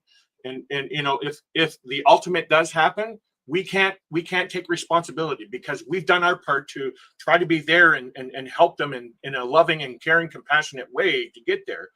But unfortunately, us humans, we're not allowed to say, you need to go to treatment. You're not allowed. Like my brother has been in addiction since he was like 12 years old, and he's 43 now, and he's never been to treatment, never attempted to get help, and he's not even in this world anymore. His brain is somewhere else, and all we can do is love him. Like that's all we can do. Like we've had to separate ourselves from him because we can't be brought into that world, but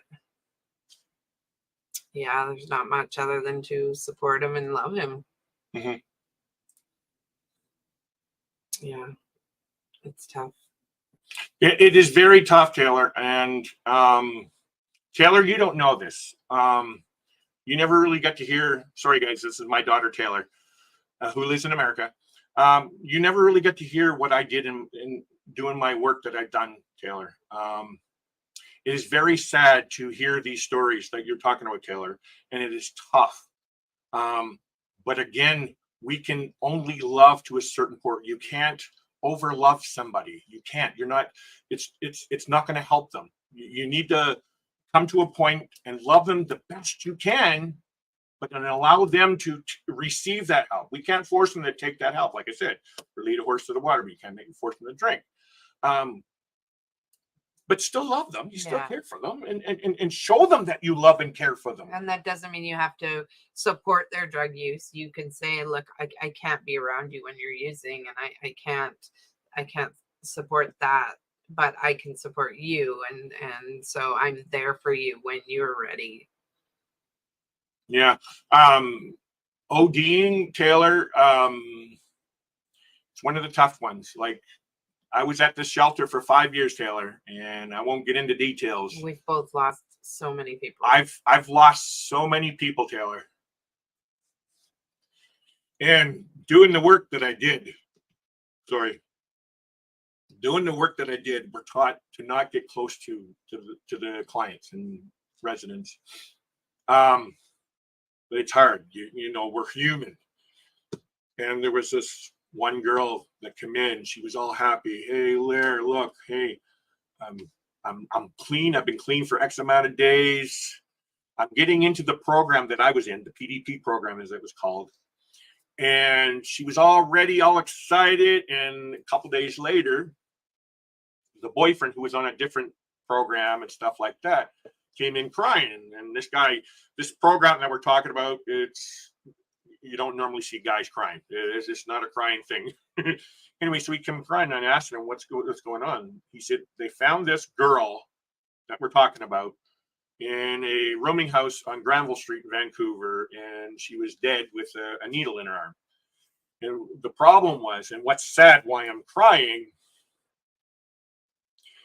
is she kept coming to me and showing how excited she was. She got this, I'm going to say it, fucking addictions thing. I got it. I got this. I'm going to win. And sadly, due to our building that we worked in, they had rules. It was called a high barrier shelter, and we had to follow certain rules. And one of those rules was you could not have any drug paraphernalia within your possession. And what it was is they found an old crack pipe, which most likely that's what it was. They found an old crack pipe in her belongings, and she had to be removed. She couldn't stay at the building. And so she was denied entry into the program. And then a couple days later, she did what it did, So as you can see, it still hurts me. It affects me to this day. But we can't do anything, Taylor. We can't stop those kinds of things. It's not up to us to stop them. It's up to us to show that we care about people and try our best to give them what we can. And so when it comes to ODing and stuff like that, show them love. That's the only really thing that you can do, Taylor. Show them in a loving way that you care about them, and you don't want them to get to that point. It's tough. It's tough when they're in that moment. Because again, I learned mental health first aid, and they teach you about suicide prevention and all that kind of stuff. So yeah. Sorry. Perhaps more tradesmen are involved in scratch. Yes, of course. That's a political thing, Aaron. Yeah, word salad. So I can lead a horse to water. Silly. He's down to his last drop of water. I need more water. We're gonna have to shut this down. Yeah, because we're out of water. We're out of water. True. They have to want to get help. Yeah. When they are ready for help, they have to be mature about it. So I just wanted to add into those things there, Taylor, my daughter, with that and what Blaine was saying there. If somebody's threatening to commit suicide, we can't stop them. We're not going to stop them because it is their choice, and that's what they're going to do if they're going to do it. All we can do is love and stuff like that. Now, I think the important thing in here is for us who are trying to give them support is to not take ownership of if anything were to happen. Yeah. We all as human beings have to make our own choices, and they're tough choices. Sometimes we make the wrong decisions. That's what it is.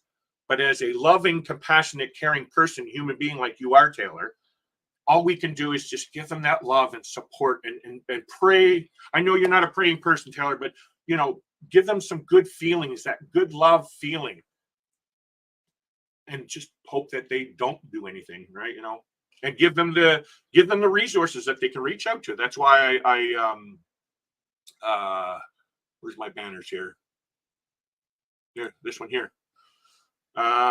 If you're one of those people that are, at the end of your ropes and stuff like that, reach out to somebody that will give you some help. This BetterHelp, it's not sponsored or anything. They're there to help you guys. And then there's others I left. So in America, Taylor, I think you guys use so in Canada we use a number called 811, which is a hotline that they use for people in crisis mode, like a mental health crisis mode. 911 is obviously for emergencies. Excuse me, but we use 811. So in America, from what I'm not 100% sure because I'm not in America. They use 988, I guess. which will help you to get in touch with somebody that will help you to deal with whatever you're dealing with. I highly encourage anyone out there to seek out some help, guys. It's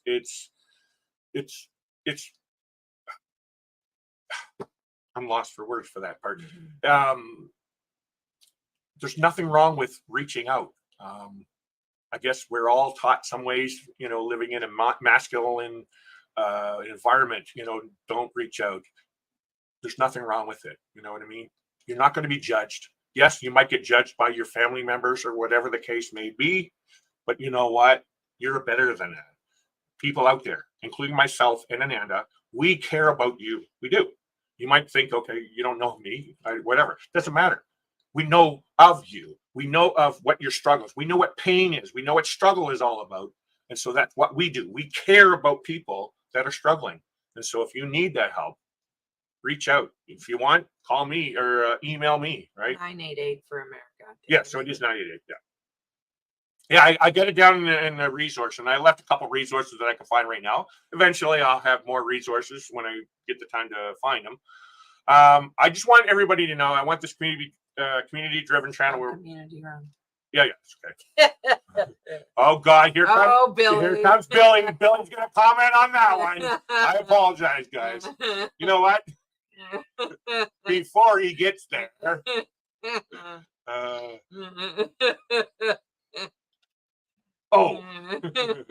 There we go.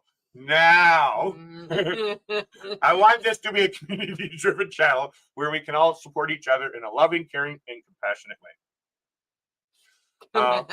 Oh my, I'm in the wrong chat. I knew it. Billy, that's for later.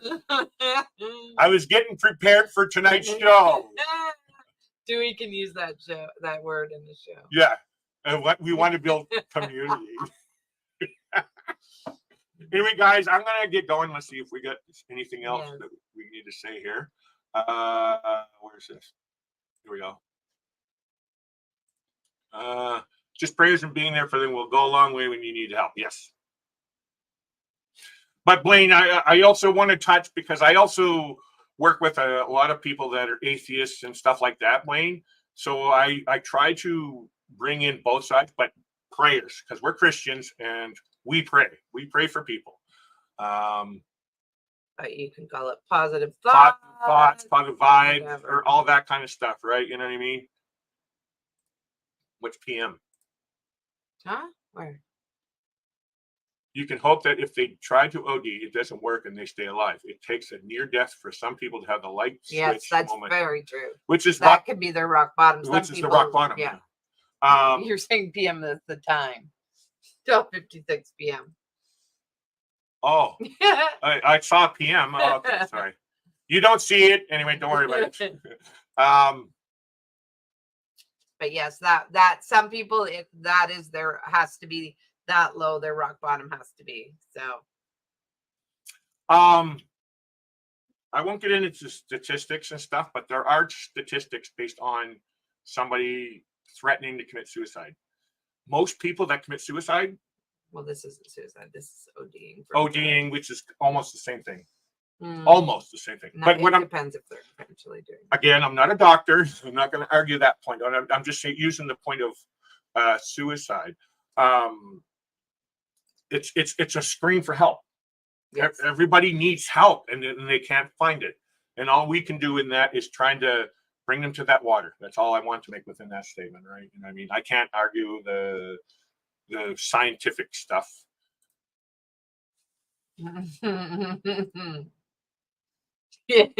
That's right, Danny. You tell him. Back at you. Anyway, guys, I want to say thank you. It's been 2 hours. Oh, wow. Yes.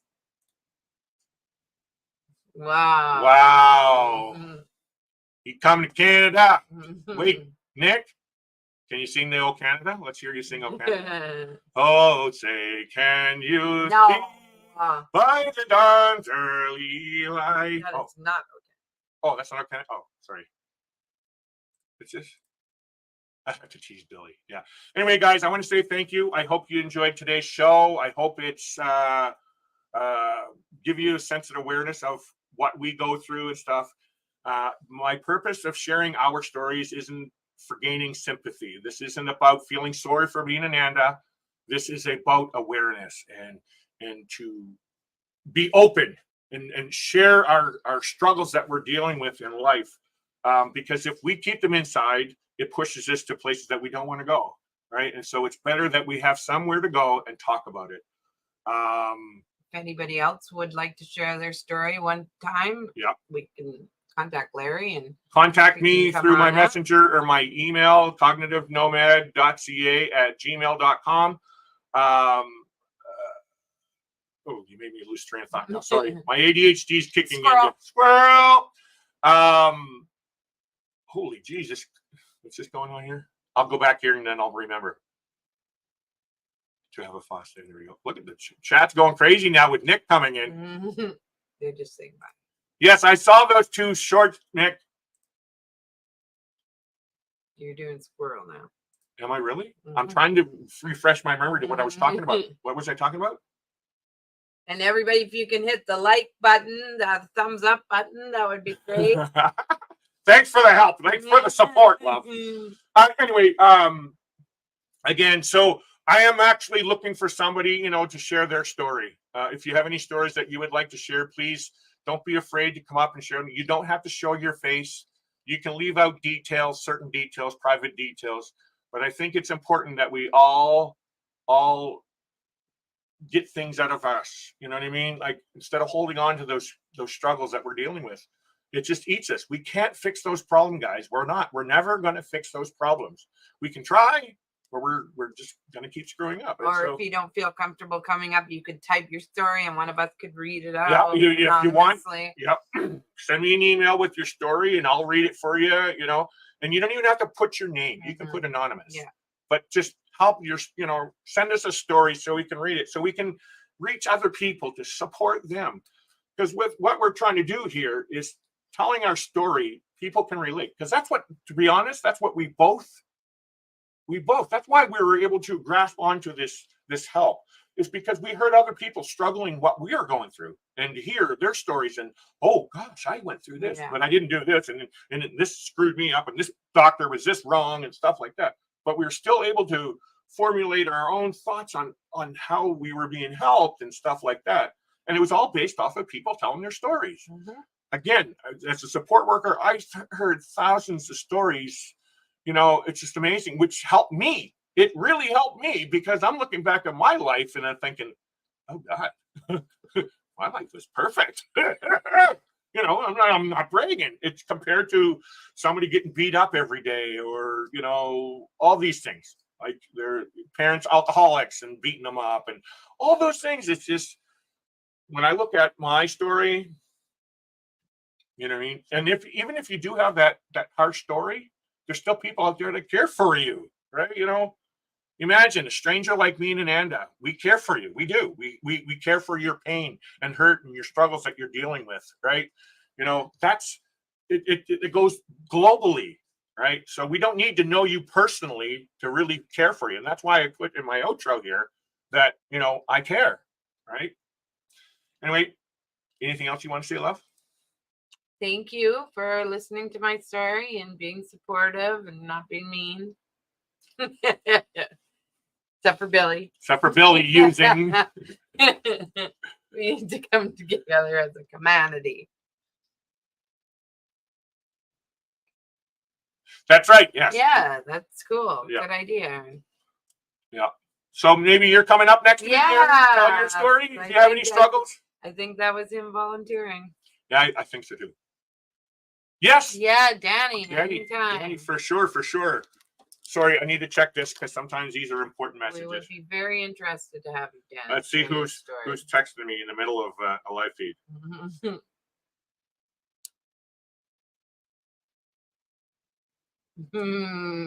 Just a sec.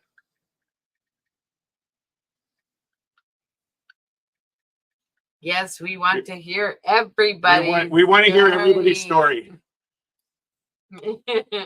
What's this? Yeah. Yes. Okay. So anyway, thanks for coming, everyone. Again, we go live on this channel And I Thank you, Danny. Do that. yes, thank you. I do this because I have multiple channels and I have squirrel moments. Then I forget to put things up. And where did it go? I lost it. Anyway, we go live every Saturday morning at 11 a.m. Pacific or 2 p.m. Eastern time on the Cognitive Nomad channel. And on my Plump Travelers channel, we go live on Monday evenings at 10 p.m. Eastern or 7 p.m. Pacific. Please check out the other channel as well. I'm actually going to be starting some new games, by the way. So come check it out. Anyway, have a great day, everyone, and stay tuned for the outro. And if you're bored tonight, check out Sexual Peekaboo with Dewey's channel. Yeah, and one last thing, one last banner. And remember, you're not alone. You're not alone, man. All the links are in the description below, guys. Thank you. Hit the like button, hit the subscribe button, share it out to as many. We got, what do we got? We got 19 subscribers. We're growing. Woo-hoo! If you know anybody that could possibly benefit from hanging out, hey, share it with them, please. I know it's hard for me to share it to everybody because I don't want to insult people who come, hey, you want me to go to see a mental health channel? Come on. Hey, you think I'm struggling? Anyway, good day, everyone. Bye. Oh, wait. No, I want to put this first. Disclaimer. We already put. No, I need to make sure that goes up there. Sorry. Disclaimer. Yeah, just let everybody else know this is not. We're not doctors, so if you really think you need some help, I sort of am, but yeah, she's perfect. If you need some help, please reach out to any of the links below. They're there for your help. And so next time, have a good one. You've tamed the voices in your head. You've put your courage to the test. Laid all your doubts to rest. Your mind is clearer than before. Your heart is full and wanting more. Your future's at the door. Give it all you got. No hesitating. You've been waiting all your life. This is your moment.